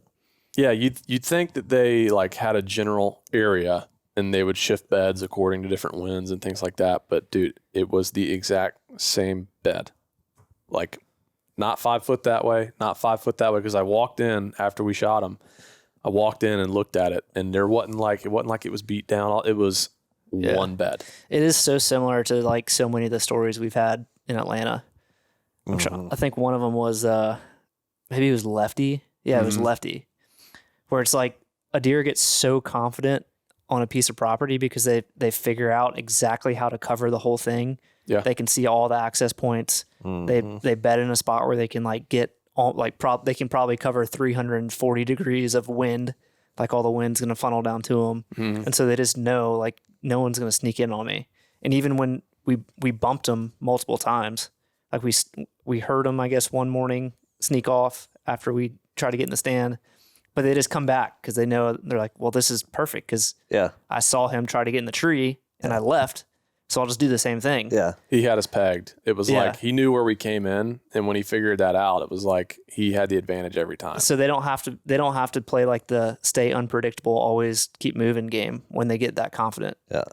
Yeah, and I think this deer was really conditioned to not being corn piles. Yeah. I mean, corn piles and just, experiencing pressure but I think that he was anyway, so yeah, the prediction was north winds are coming, and I'm sure that depending on which way the wind was blowing, that he would kind of shift around like which way he was kind of looking and stuff. But the north winds come, and we are up there. We get up early. We head over there. We pull up, and this happens freaking so many times. It drives me crazy.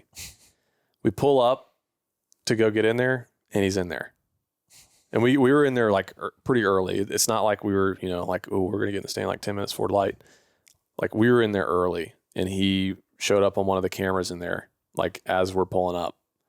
And so it's like, okay, well, we can't go in there now. Cause like this place isn't big. Like it's a very intimate spot. How far from your stand is the bed? 50 yards. I know that because we watched him bed down at 50 yards the day we killed him. Like watched him walk in, boom, hit his bed. Huh. So, is that the day you and Cody split a banana and a bottle of water? No, so I was with Hunter. At this point. And so, but yes, that was the day that we had one banana and a water to split for the whole day.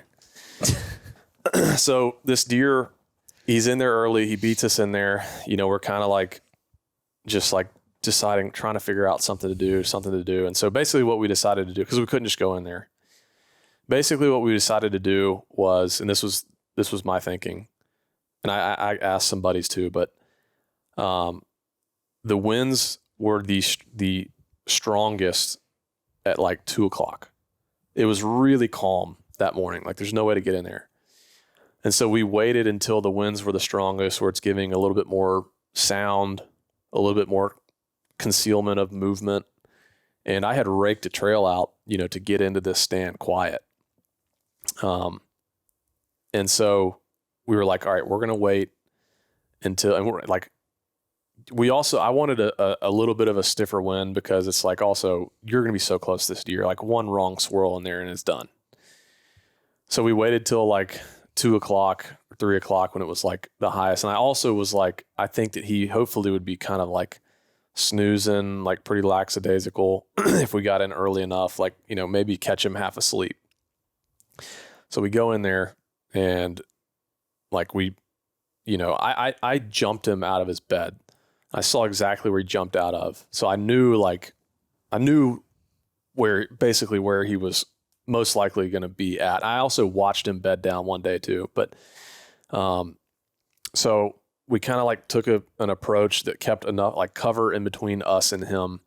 We get down to the, you know, back of their backyard, and we hit this little trail that I'd kind of blown out, or just raked out rather. And we get in there, and I bet it was a huge gamble, like a huge gamble to go in there. You're going to be 50 yards from this deer bedded down. Like, you know it too. But it's like, if we get in this tree, he's dead. Like 100%. If we make it in the tree and we get set up, he's dead. And Is your stand set up on the trail that he's leaving that bed from? No. Like he would get up and just kind of work the peninsula, just like browsing around and stuff. Like, just get up and just work around, and he just hang out on it. Like he loved it, just like milling around. And I'll get to when we saw him, because when we saw him come in, dude, it's the craziest thing I've ever experienced. But so we go in, we slip in, we're going quiet, like very slow. I get in, I get to the base of the tree.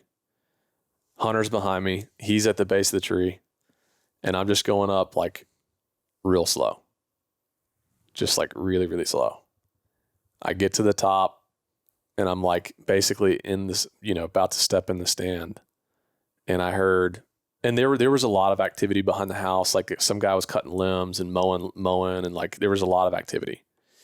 And I heard a very faint, just like rustle of something run off. Some like very, very, very faint. Not like the day that I jumped him out of his bed. He just like crashed in the river, like real loud. It was just like very faint. And I whispered to Hunter, like, Hunter, did you just hear something? He's like, I don't think so. He's like, I think that was the yard work or whatever. And I was like, dude, I think I just heard him. I was like, I swear I just heard a deer run off. And so I checked that camera that I had on that trail, and sure enough, it was him.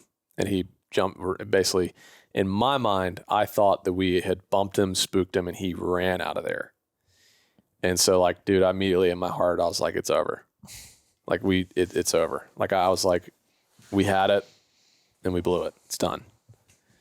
And so, like, I get out of the stand and I'm like back in the truck, and dude, I'm just like, I'm about to just start throwing stuff. Like, so mad. Y'all immediately got down? Or yeah.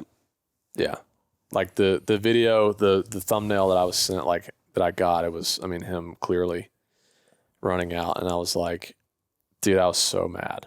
I was furious. And I was just like wanting to, I really had to like bottle my anger, because I was so mad. I was like, so much effort, so much time. Like, we had our chance and we just freaking blew it.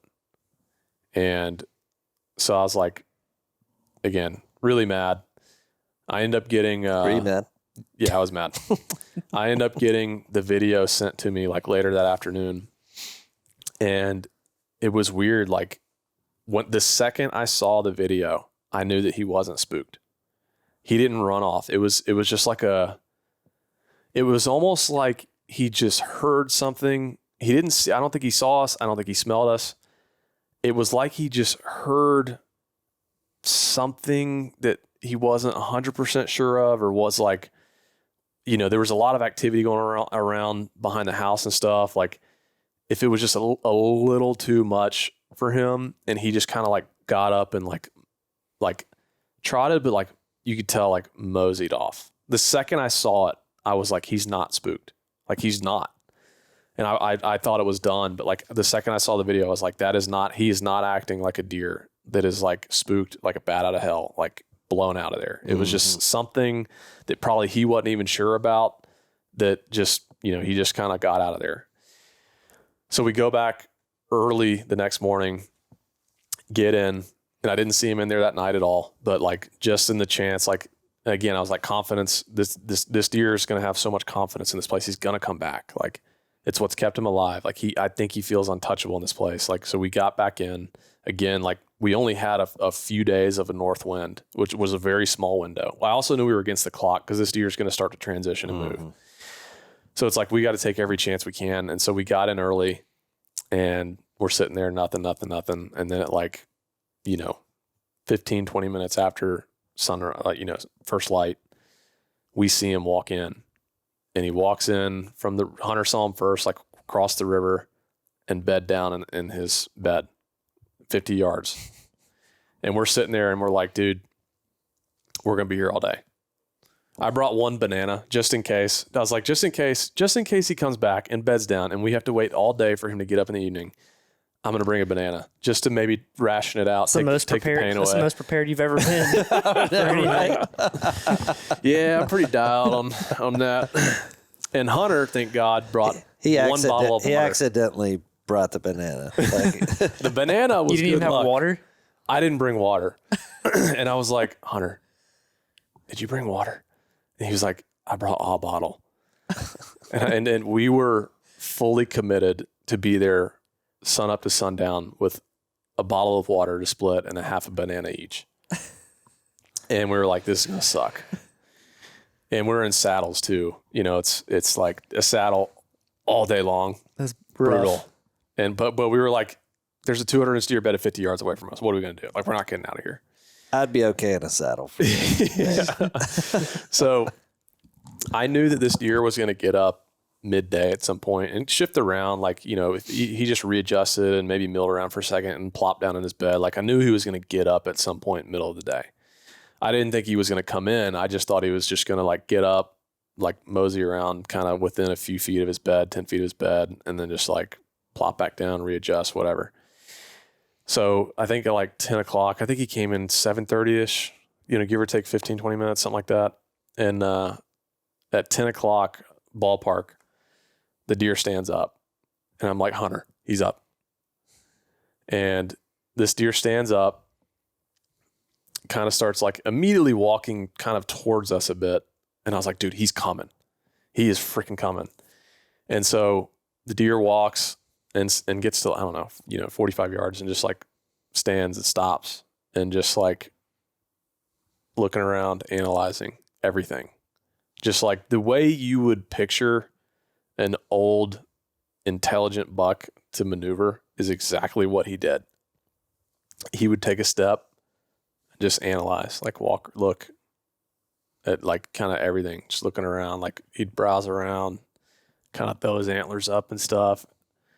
And it took him, he stood up in his bed at 50 yards. I shot him at 25. It took him 27 minutes. From the second he stood up, from the second the shot went off, it took him 27 minutes to come those 25 yards. That's how slow this deer moved. And I have never experienced anything that would come close to that, like being that close, watching a 212-inch whitetail work that slowly towards you for 27 minutes within 50 yards is like, seemed like a day. It was the most like intense, surreal whitetail moment of my life. And it was trippy in a sense. Like it was weird because, I mean, obviously I was nervous. But I was like soaking it up. Like I had the clarity to be like, this will never happen again in my life.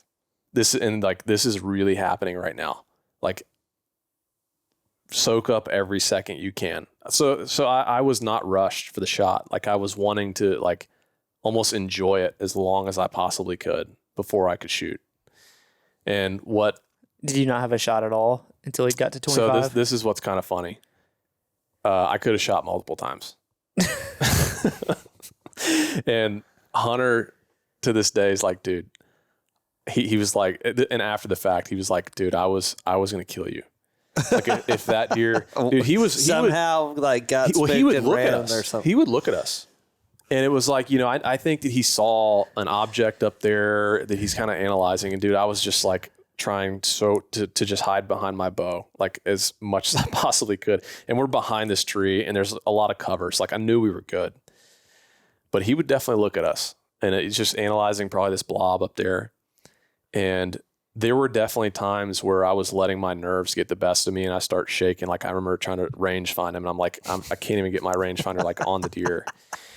And I would have to like force myself to calm down. And what really helped was Hunter was just to my right and a little bit above me to where his, you know, the bottom of his feet are probably about chest height with me. So I'm like eye level with his calves and shins. I've never seen a human being shake more in my life. Dude, he was coming unglued. Really? Yes. Like, I mean, dude, like his legs were like this, like literally like this, like almost to the point of shaking the tree The whole time. the entire time. And it really That's helped. probably why he was like, shoot the deer. I'm almost out of adrenaline. It helped me because I was laughing in my, like the whole time I'm chuckling to myself, and I'm like, we're going to laugh about this later because dude, he is like losing it. I mean, like the amount of adrenaline that he had to have been experiencing was crazy because his legs were, I've never seen anyone shake like that before. It was, I almost, cause I'm behind the tree, I almost like as a joke, just like wanted to reach over and just like slowly grab his leg, almost as a moment of being like, hey, it's going to be okay. But it made me laugh in my head. And so it kind of like just, took me away from what was happening for a second, like kind of calmed me down, like took my mind off of it. And there were legitimately probably 3 different times for sure, maybe more, that I could have shot the deer. And he was just slightly quartered too. And you know how, I mean, we've shot a lot of deer. It's like, how those quartered 2 shots goes. Like definitely a lethal. You find him in a parking lot the next day. Mr. Sparkles, yes. And it's like 100% a lethal opportunity without question. But I was just like, this deer's chilling. He's calm. He's browsing. He doesn't know we're here. Like, I'm going to wait till he gives us the shot, not like a good opportunity, like the perfect shot. And Hunter was mad at me afterwards because he was like, dude, I swear I thought the deer was going to run away. And he's like, I never would have talked to you again. He's like, I would have hated you forever. He's like, he said I would have shot the deer 3 or 4 different times. Well, he's used to filming someone that would wait till the deer was 120 yards away. Yeah, before he shot him. Levi Morgan. Yeah. And so, it was kind of a combination of just like, I wanted it. This is the opportunity of a lifetime at this deer. Like, I want to make sure that I'm maximizing, because I don't want to shoot this deer and be like, oh, we got to wait 6 hours. It's like, when we shoot him, we're going to look for him then. Like, I'm not doing this dance.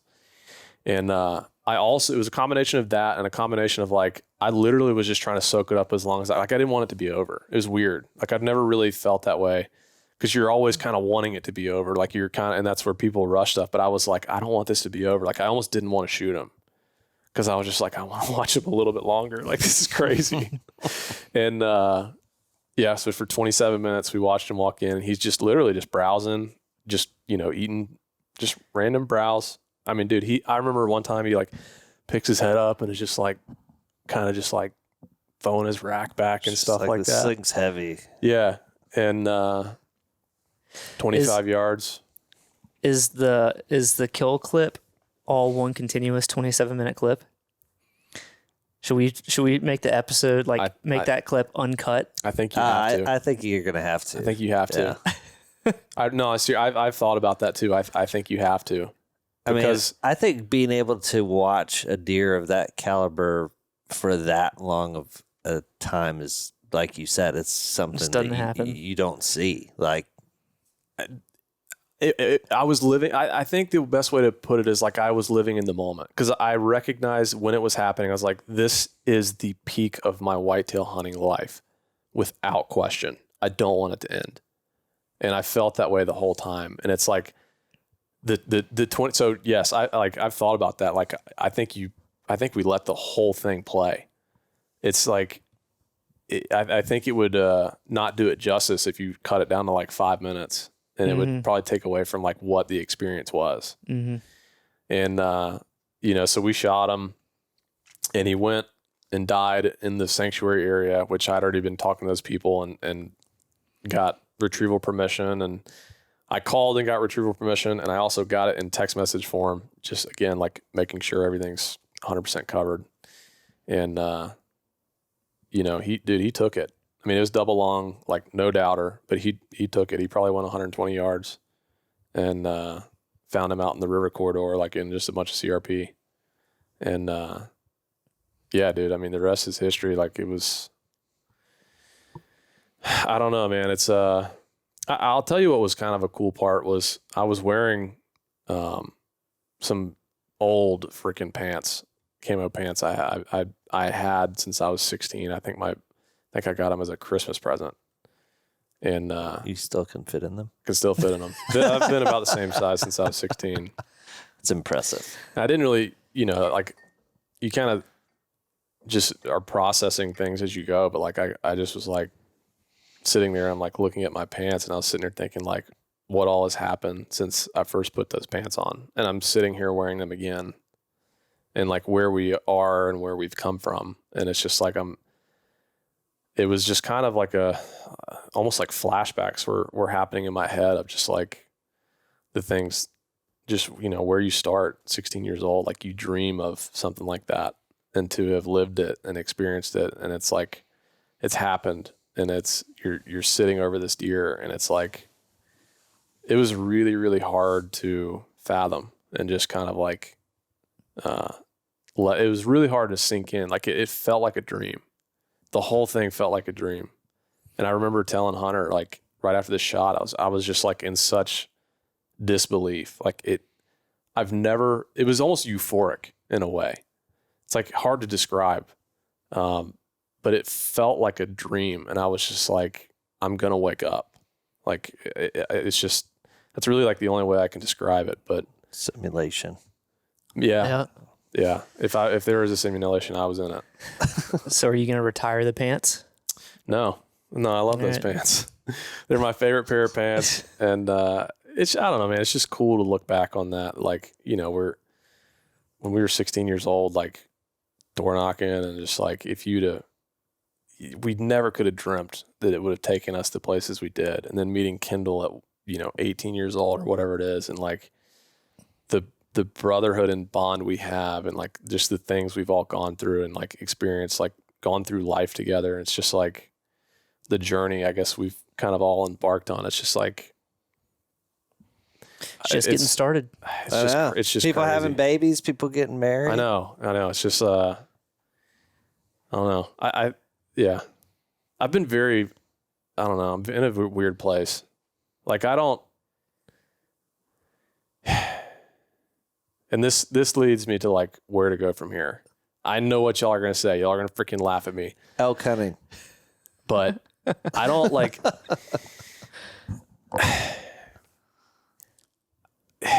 You really want to go elk hunting? not really. not really. I'm not going to lie. I really don't care. You're just scared to go put in 100 miles with a 60-pound pack on And for one banana and Yeah. no water. Banana water, that's all man needs. I think you should go all public land from now on. So that's kind of, I guess I'm doing that. Like it was like October 10th or 8th or whatever day it was. And so it's kind of like, what now? And, we took that kid hunting, Wells, amazing story. I was as shook up on that 100-inch deer coming in, probably not even, as I was any deer that I've ever hunted with him. It's just like that's what excites me. And, the lead chasing is great. It's exhausting. It's exhausting, man. And it's like, there are so many times where I feel like I'm just done, like just spent, because like what you have to put into these deer is not sustainable forever. It's just, it's not possible. It's just not. When you're imagine you bump this deer and then he just doesn't come back, and then you don't kill him, and all that effort and time that you put into that deer, it's leads like, to nothing. what was the point? Yeah. Although you found the sheds, which is Well, cool. that's the thing too, is like I found the sheds, killing the deer was just going to be kind of bonus. And it was weird. Like I had that mentality, obviously, like I'm going to do everything I can and work my hardest, but like, the outcome was just going to be what the outcome was. And I didn't put pressure on myself like I have in the past to like, you know how you get with deer, like, oh, he's dead, the mental games and all this stuff, like the pressure and just like the sleepless nights and stuff. And it was like, man, I was sleeping like a baby while I was hunting this deer for the most part. Like I just kind of let go of and let it unfold like the way it was meant to. Must be getting old. It sounds like you're ready to do it again. Right. You got it figured out now. And this is like, if someone sent me a big deer right now, it's like, hey, this giant deer is right here off this road. I don't like 250. I just don't have that 300. ton of interest in it. I just don't, man. Like, I mean, You're obviously, telling me. Until you saw a picture of the deer. You see a picture of the deer and you're like, oh, wait a minute. Yeah, I mean, If there was an alleged 300 in a state that's not too far from us, it's like feeding crack to a crackhead. But I'm trying to get off crack. And so, like, this is, I'll give you an example. I talked to Jason Shear. Jason Shear, y'all have no idea who he is, but he was like our science teacher in middle school and high school, and have been friends with him forever. He lives in Oklahoma, and I talked to him the other day, and I was like, man, just the kind of the aftermath of killing a deer like that is not fun to deal with. It's always just like, it takes away from it a lot, and the mental. You just read stuff on social media and it's not true, and you can't let it not affect you. And to be perfectly honest, like, it makes you really mentally ill. Like, it can. And I've been mentally ill, just reading stuff. And it's like, you go into this pit of just garbage and you can't help but like let it drag you down and take you away from this great thing. And I was talking with him and was just kind of sharing all that stuff, and he was like, he was telling me, he's like, I'm going hunting. He said, I'm going hunting this weekend. I've got a 300-acre place in Oklahoma. He said, I've been running feeders. He said, I don't have a trail camera out there. I have no idea what's out there. He said, I feel like a kid on freaking Christmas morning. He said, I could go out there tomorrow. I could see a 200-inch deer. I could see a 120-inch deer. He's like, I have no idea. and I'm shooting both. Yeah. And he was just like, I am a kid on Christmas. That the excitement of just the unknown. Yeah. The unknown. Yeah. And so I do miss that sometimes. Yeah. Just going and hunting. Yeah. Yeah.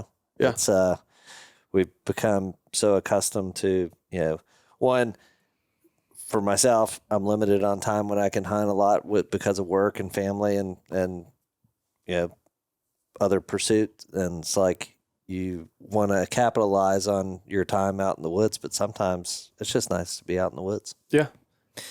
Yeah, that's part of what makes the lead chasing, I guess, so high stakes, is like, if you didn't kill this deer, you had so much time invested in it. And a lot of that time is not fun. No. Like, it's rewarding when it comes together. Yeah. And it's cool to be able to do that and spend so much time doing it. But like, a lot of it sucks. Yes. And if you don't kill the deer, like, you feel like you just wasted a bunch of time and like you went through all that misery for nothing, and you get no content out of it. It's like, what was I doing? But I don't feel that way, say, when we go elk hunting and we spend 9 days in the woods chasing elk around and we still don't kill one. It's like, that sucks, but it was still a lot of fun, like, doing it. The process is fun. Or say, like, we haven't gotten to this point yet, which I hope we do soon. You have a farm or a lease or something, and you like put the work in planting food plots and like cutting timber and stuff. Like, that's fun. Yeah. It's prep work to hopefully kill a big buck. But if you don't kill a deer, like, it's still fun. Like, Yeah. you don't wish that you didn't have to go ride a tractor around on the weekend. That's right. So I think there's just a different way of accomplishing, maybe not the same thing, not as consistent as you've done or we've done over the years, but like, we could still go get a piece of property somewhere where a 220-inch deer is a realistic goal. Maybe it happens once every 5 years, but we still enjoy the process of managing the property, planting food plots, like having a hunt camp atmosphere. That's another thing. Like, you were up there by yourself. Yeah. With a camera We don't guy. get to spend time together very often, really, because we're so busy and we're all over the place hunting different spots and family and whatever. So, like, that is another opportunity to get to spend time together, because, like, And maybe there is the 250-inch deer that someone sends a picture of, and it's like, okay, this lead is good enough to where I feel confident this deer is real. I know enough of where this deer probably is. Like, I will spend a little bit of time seeing if this is legit, and then maybe chase it. Yeah, I'm kind of in this place of like, I'm kind of processing. I still, I guess, and I'm like, I just don't know if I want to. The lead chasing, man, is so brutal, and it's like, when I really look at what I've enjoyed most about hunting, is like, I have enjoyed spot and stalk out in Kansas, like just the vastness. Like when we did big public with Bo, like I'm gonna go hunt some public in PA this year. I'm gonna hunt some public in another state, and it's the unknown. I'm not gonna say the state. I know there's good deer around, but like I don't have any intel on this place. It's just I'm just going hunting, and it's like I miss that unknown, and you don't get that with the lead chasing stuff, and it's like it does require so much time and so much effort and kind of like gambling on this one deer that someone else could take. It could get hit by a car, could die of EHD at any time, and I just like. Dude, I just feel like I have exhausted myself, like beyond what I can put into words to this point, to this deer. Now it's worked out, but I'm just like kind of asking myself the question, like, do I want to do this? Is that what is going to drive my love for hunting? Because the last thing, like I would dread this situation is like you get burnt out and you what your passion is, you don't love it anymore. And it's like, I'm not saying I'm done lead chasing. I'm just saying like, it may not be as hard in the paint as it's been in years past. I want to experience different things. Like I'm really Except excited. for elk hunting. I just love whitetails too much. I just love whitetails so much, man. It's hard for me to like. Would you be more interested in mule deer than? Yeah. For sure. I would love to spot and stalk mule deer. I love spot and stalk hunts. Like when I've done Kansas, and I spot and stalked in, Tennessee this year, like on a soybean field and stuff. It's like, I have loved that style of hunting. It's probably my favorite way to hunt. I want to do more of that. Which I know that's pretty much all what elk hunting is, but I'm like, I want to do more spot and stalk and more calling, like turkey hunting. But not elk hunting. yeah. I want to shoot bigger animals. I don't want to shoot a big animal That that's tastes absolutely really good. delicious. That sounds really, really bad. So, not doing the lead chasing and stuff, like it's kind of unknown for me personally right now. Like there may be next year, may be like, maybe I may chase one lead. Again, it's the crackhead thing, but I may chase one lead, but and I mean this, like I really want to do other stuff that I enjoy more. I'm going to use this moment to make a plug. If you guys have any leads on leased property in Kentucky, Illinois, Ohio. Pretty much anywhere. Indiana? Yeah. We are trying, we're trying to maybe find Indiana. a lease. Yeah. I would really enjoy a lease to work the land, do food plots. Like I would love to farm one South day. Georgia. Anywhere. Send us a DM or email. No, I'm not going to say my email. Don't do that. Send us a That'd be DM or bad send an idea. email through the website. Yeah. Yeah. Yeah. That would be a next chapter I'd be really interested in doing. I would love to have a lease and do food plots, do all that management side of things that we just haven't really dabbled with yet. It's also a great place to take kids and take people hunting And go hang have out fun more. and hang out. Yeah. That's the thing is the lead chasing it's such a lone man's game. Dude, it's just like There could be a pond on it with bass in it. yeah. We can let the young guys, the new guys, chase some leads if they want to. But again, I'm not saying I'm done with it. I'm just saying like He's not done with it it. might I mean that. I think for the moment. he And was maybe not as frequently. Maybe he's realizing there's other journeys to go on. yeah, I just like when Jason told me that, he's like the excitement he sounded like a kid on Christmas morning when he was like, I had no cameras, I have this place, like I'm just going hunting, it's the unknown, the surprise. It's like, I'm so jealous of you. Like I'm so freaking jealous because that excitement has the unknown has not really been there so much with the lead chasing. I 100% agree with what you're saying, but that also reduces your odds of killing a good deer 100%, significantly. Without question. Without question. If that's part of the goal that you have. Without question. And that's our what I'm videos saying, like, would get very boring very quick if that's what we turn to. I got engaged and the feedback, and it was joking, it's lighthearted, was the deer videos are done. He'll never kill another big deer again. He's engaged. He's tied down, blah, blah, blah. And it's like, this year's been the craziest that I've probably experienced. We're going to teach her how to run a camera. I want to take her on a hunt. She would probably be pretty hilarious. Take her python hunting. Dude, I'm not doing that again. I'm not doing that again. Come on. But it's funny, like, well, first off, how pissed would y'all be if I actually spent 30 grand just to get permission? I mean,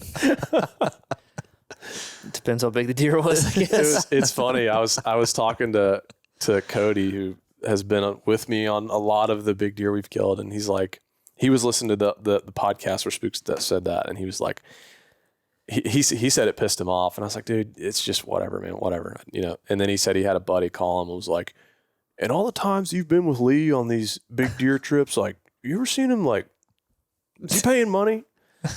And he was like, dude, no. There are definitely, there's like two camps. Some people just want to believe it because it makes them feel better about themselves. So Sure. they just make up whatever they can about people that are successful. Right. But then there's other people that are like, how in the hell is he doing this? Like, Right. I'm genuinely curious. Is he paying? Like, I don't care if he is, Yeah. but I would have to assume that maybe he's paying for permission. That's what I'm saying. It's not a big deal to pay for permission. And again, like, I'm 100% sure that I will pay for permission at some point. I just haven't had to yet. There hasn't been the situation where the person's like, hey, pay me $500 and you can hunt here. And you know what? If the people where that deer was said, we'll let you hunt, but you know, we'd probably like $500 and say, you want cash or check? Yeah. You want cash or check? I'll give you $500 for sure. But it's like that situation just hasn't ever happened for us. And it's because we've taken the style that we've learned at 16 of how to talk to people.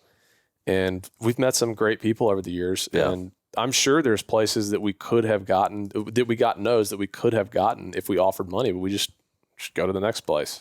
I bet you there's a lot of people listening to this podcast that would have paid more than 30 grand to hunt that deer. Without question. 100. Without You question. can't pay 30 grand to hunt a deer like that anywhere. No. Not a whitetail. Not a free range one. No. Yeah. I mean, the amount of money people are throwing around for the western hunts, the elk and mule deer hunts, is insane. Yeah. And it's still not a guarantee at that level quality elk or mule deer. Yeah, man, it's but again, like, you know, am I surprised? No. But like, and I'll say this too, like, I would be honest if I did. And it's not the issue of it's not the issue of paying for permission. It's that I haven't had to yet. People are saying I have. They're saying, oh, I know for a fact Lee paid 30. And I think this is what probably irks me the most. I don't care that, you know, some BSers out there just being like, he paid 30 grand. The part that frustrates me is when I see that and then I read some comments underneath it and there's someone that's like, man, I really like those guys. I didn't know that's what, that they were doing this like the whole time. That kind of makes me think different. That's the part that pisses me off. Yeah. You know, and that's the part that's hard to see. But again, it's such a small fraction. It's like, social media, like Yeah. I mean, that's the thing. Like, everybody knows if it's on social media, it's true. Right. yeah, So, yeah, for sure. I mean, But anyways, I don't know if I've touched all bases. I don't know if I'm sure I've missed lots of details. Like, Are you sticking with the Euro mount? maybe. I like you're the not. Euro mount. look, man, it's amazing. Well, you can just do a replica. Is that where you're going? That's where I was Okay. going. I got the thing in the mail like a couple days ago. Yeah. All right. Yeah. Well, we need to put that thing to the test.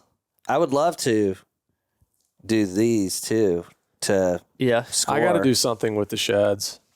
I don't know what, but I gotta. They can't just kind of lay around. I feel like I got to do something with them. So I don't know. I wonder if you could make the replica an exact weight of that, like the Euro. I mean, I think that some of the replicas they're doing are pretty Heavy. accurate these days. But yeah, Yeah. dude. I mean, the thing is like, dude, it's like it's filled with lead. Just I want to weigh it. I got a fishing scale. I'll do it tomorrow. No, I mean, I'm gonna do it right Those now. sheds are 9 pounds. I guarantee you, skull and everything. He's over 10. I mean, this is over 10 pounds. Oh, I think that's like 15 pounds. Yeah. It feels like it's. Oh yeah.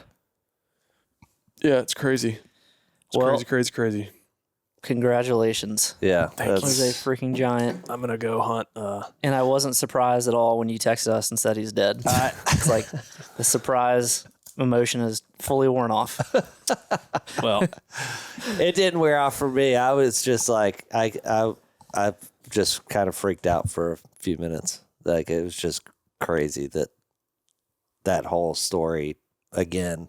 Yeah, it is just like no way. Like I fully believed it was going to happen, but every time it happened, it's like what the, what the. I know, man. I still can't really explain it. Like the text with Derp.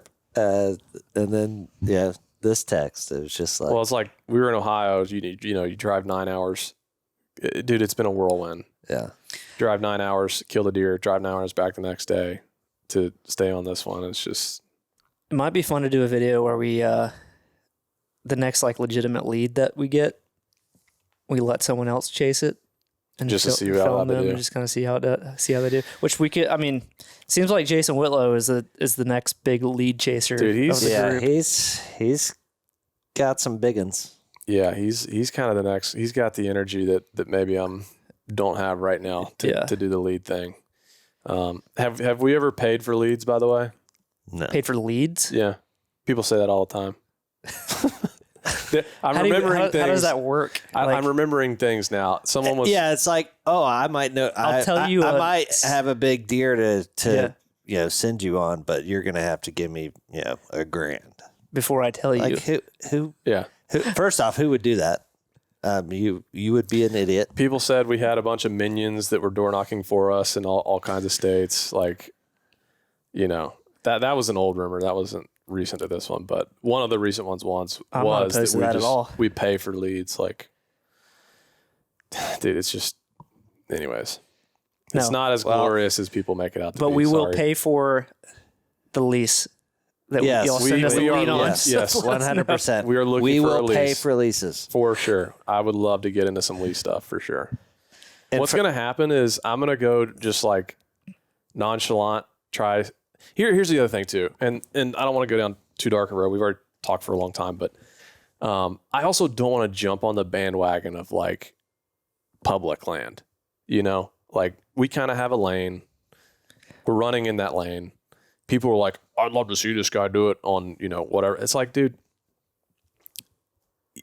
I just don't want to jump on that bandwagon of like, now we're just doing public land stuff. Whitetails, not like elk. I'm just talking whitetails. I think the bandwagon is when you say I'm only hunting public land. Like that's all I do. I won't hunt private. yeah, because then people would like, man, why people not? like people, our audience would be like, man, You should try. Yeah, I'd love to try. But our audience would be like, man, I enjoyed y'all's door knocking stuff. It's like you're never gonna make anybody happy, but like, Yeah, there's already plenty of people out there putting public land hunting content out. do a little bit of all of it, Yeah, so right? So that's really kind of where I see it all shaking out, anyways. yes, so I'm gonna do a little bit of it, but what's gonna happen is like, I guarantee you, I'm probably just gonna wander out and go to Pennsylvania or go to this other state and just like Kill a big one. probably kill a big deer, and then 100%. probably the freaking crap I'm trying to avoid is just going to be back again. He paid for someone to tell him where that deer was, and anyways. So Well, I wish you the best of luck, and I hope you do kill it. I'm going to start just killing 120s and just like just stay under the radar Start down passing here. big deer on video. Like, no, I don't. Yeah, I'm going to live in the 120 in Colbuck area, but I promise you, if I'm on public and a 120 walks out in front of me, he's getting the beans for sure. So Well, Wow. you can take me hunting, and I'll use your good luck. Yeah. I could definitely use it. I mean, dude, I could really use you to come elk hunting with me. Just saying. there's definitely been a significant luck aspect. I mean, like I said, knocking on this person's door, the fact they'd never been asked, the fact they were so nice, the fact that this was the other thing too. I almost did this for the podcast, and I do want to make sure I say this so that people look for it in the episode. I went and door knocked on these people's door. They gave me permission after the fact, right after I shot the deer. And, we don't record like we record hopping out conversations. Yes, we record hopping out and walking up the door and stuff, but it's like, we're not always recording the personal conversations or whatever. But I did, and I don't even know why. I just thought it might be cool. And I was in my mind, I was like, we'll probably never use this, but I had an Osmo camera, and when I walked up to the door, I just like pointed it at the ground, and I was like, maybe there's some cool audio here to use, whatever. And so I recorded this conversation where right after I shot the deer, we hadn't even gone to get him. I knock on these people's doors, and I said, hey, I got him. And they were like, "Oh, good. You got the big one." I said, "Yeah, yes, sir, I did. And I was like, I've got some friends here that are going to help me go drag him out. And I was just basically letting them know, hey, you're going to see some trucks here and some people. Like, the reason they're here is because I got the deer. So they knew what was going on. And I wanted to obviously let them know, like, they were rooting for me. Yeah. And I said, I want to do something nice for you. Like, I want to show you my appreciation. Please let me say thank you. And they're like, instantly were like, no, like, we don't want anything. They were, she, especially her, like, but both of them, they were adamantly and abundantly clear. They did not want anything, that they were just happy to let me hunt. And I insisted, I was like, please, like, let me say thank you in some way. And I sat and watched football with the husband, and I saw a case of Budweiser. And so I was like, can I get you a case of beer? And he was like, well, yeah, like, that'd actually be great. I said, what kind of beer would you like? He said, Budweiser. I said, perfect. I'll get you a case of Budweiser. And then I talked to her, and I was like, I ended up talking with her, and I was like, what can I get you? And she was like, no. And I was like, well, I'm going to bring you like a case of donuts. I think she had like grandkids or something. And she even texted me afterwards and like, the kids love the donuts. And I got her like a $50 gift card to a coffee shop in town. And so I went back and dropped that stuff off for him. But I recorded that conversation, and I'm really glad I did, because it does show the truth of, like, if I were to knock on their door after I'd shot the deer and I had this agreement, because this is what was being said, that I Pay up, boy. Yeah, right. That I paid half now to hunt and then half when I killed the deer. Like, they would have been asking, hey, what about the money? What about, the deal? And it was not. It showed that they were just like very kind people, did not want a thing. They were just happy to let me hunt and rooting for me to get a deer I'd been working really hard for. So I'm really glad I recorded that. And I'm certain we'll put that in the episode, just to, like, show that you can do this without having to pay. It's just a lot of time, a lot of work, and, know how to work a lot of energy. Yeah. We've been doing it a long time. Well, congratulations again. Yeah. I think that about wraps it up. Looking forward to the next 200 you kill on public land this year. It's not going to happen. I'm going for 120s from now on. Well, if there's any leads or anything that you get in the meantime, just let me and Kendall know. I'll pass them along to you. Yeah. I'm not, anyway, well, whatever. So that's it. That's the story of, quote unquote Goliath. But the next podcast will probably be that podcast with Michael and his story about the deer. And it's really cool. So anyways, story of Goliath, the episode should come out, and they're working on it now, but the reason it can't come out soon is because I shot it with the new Matthews bow. And when does that come out? November 8th, 9th, something like that. First couple weeks. We can't post the episode until after that. So that's why it hadn't come out yet, but also lots of footage, and it takes a while to put it together. So I'm looking forward to it. Thank y'all for coming and hanging. Thank you for killing Yes, them. sir. You're welcome, buddy. See y'all. All right, bye, everybody. See it.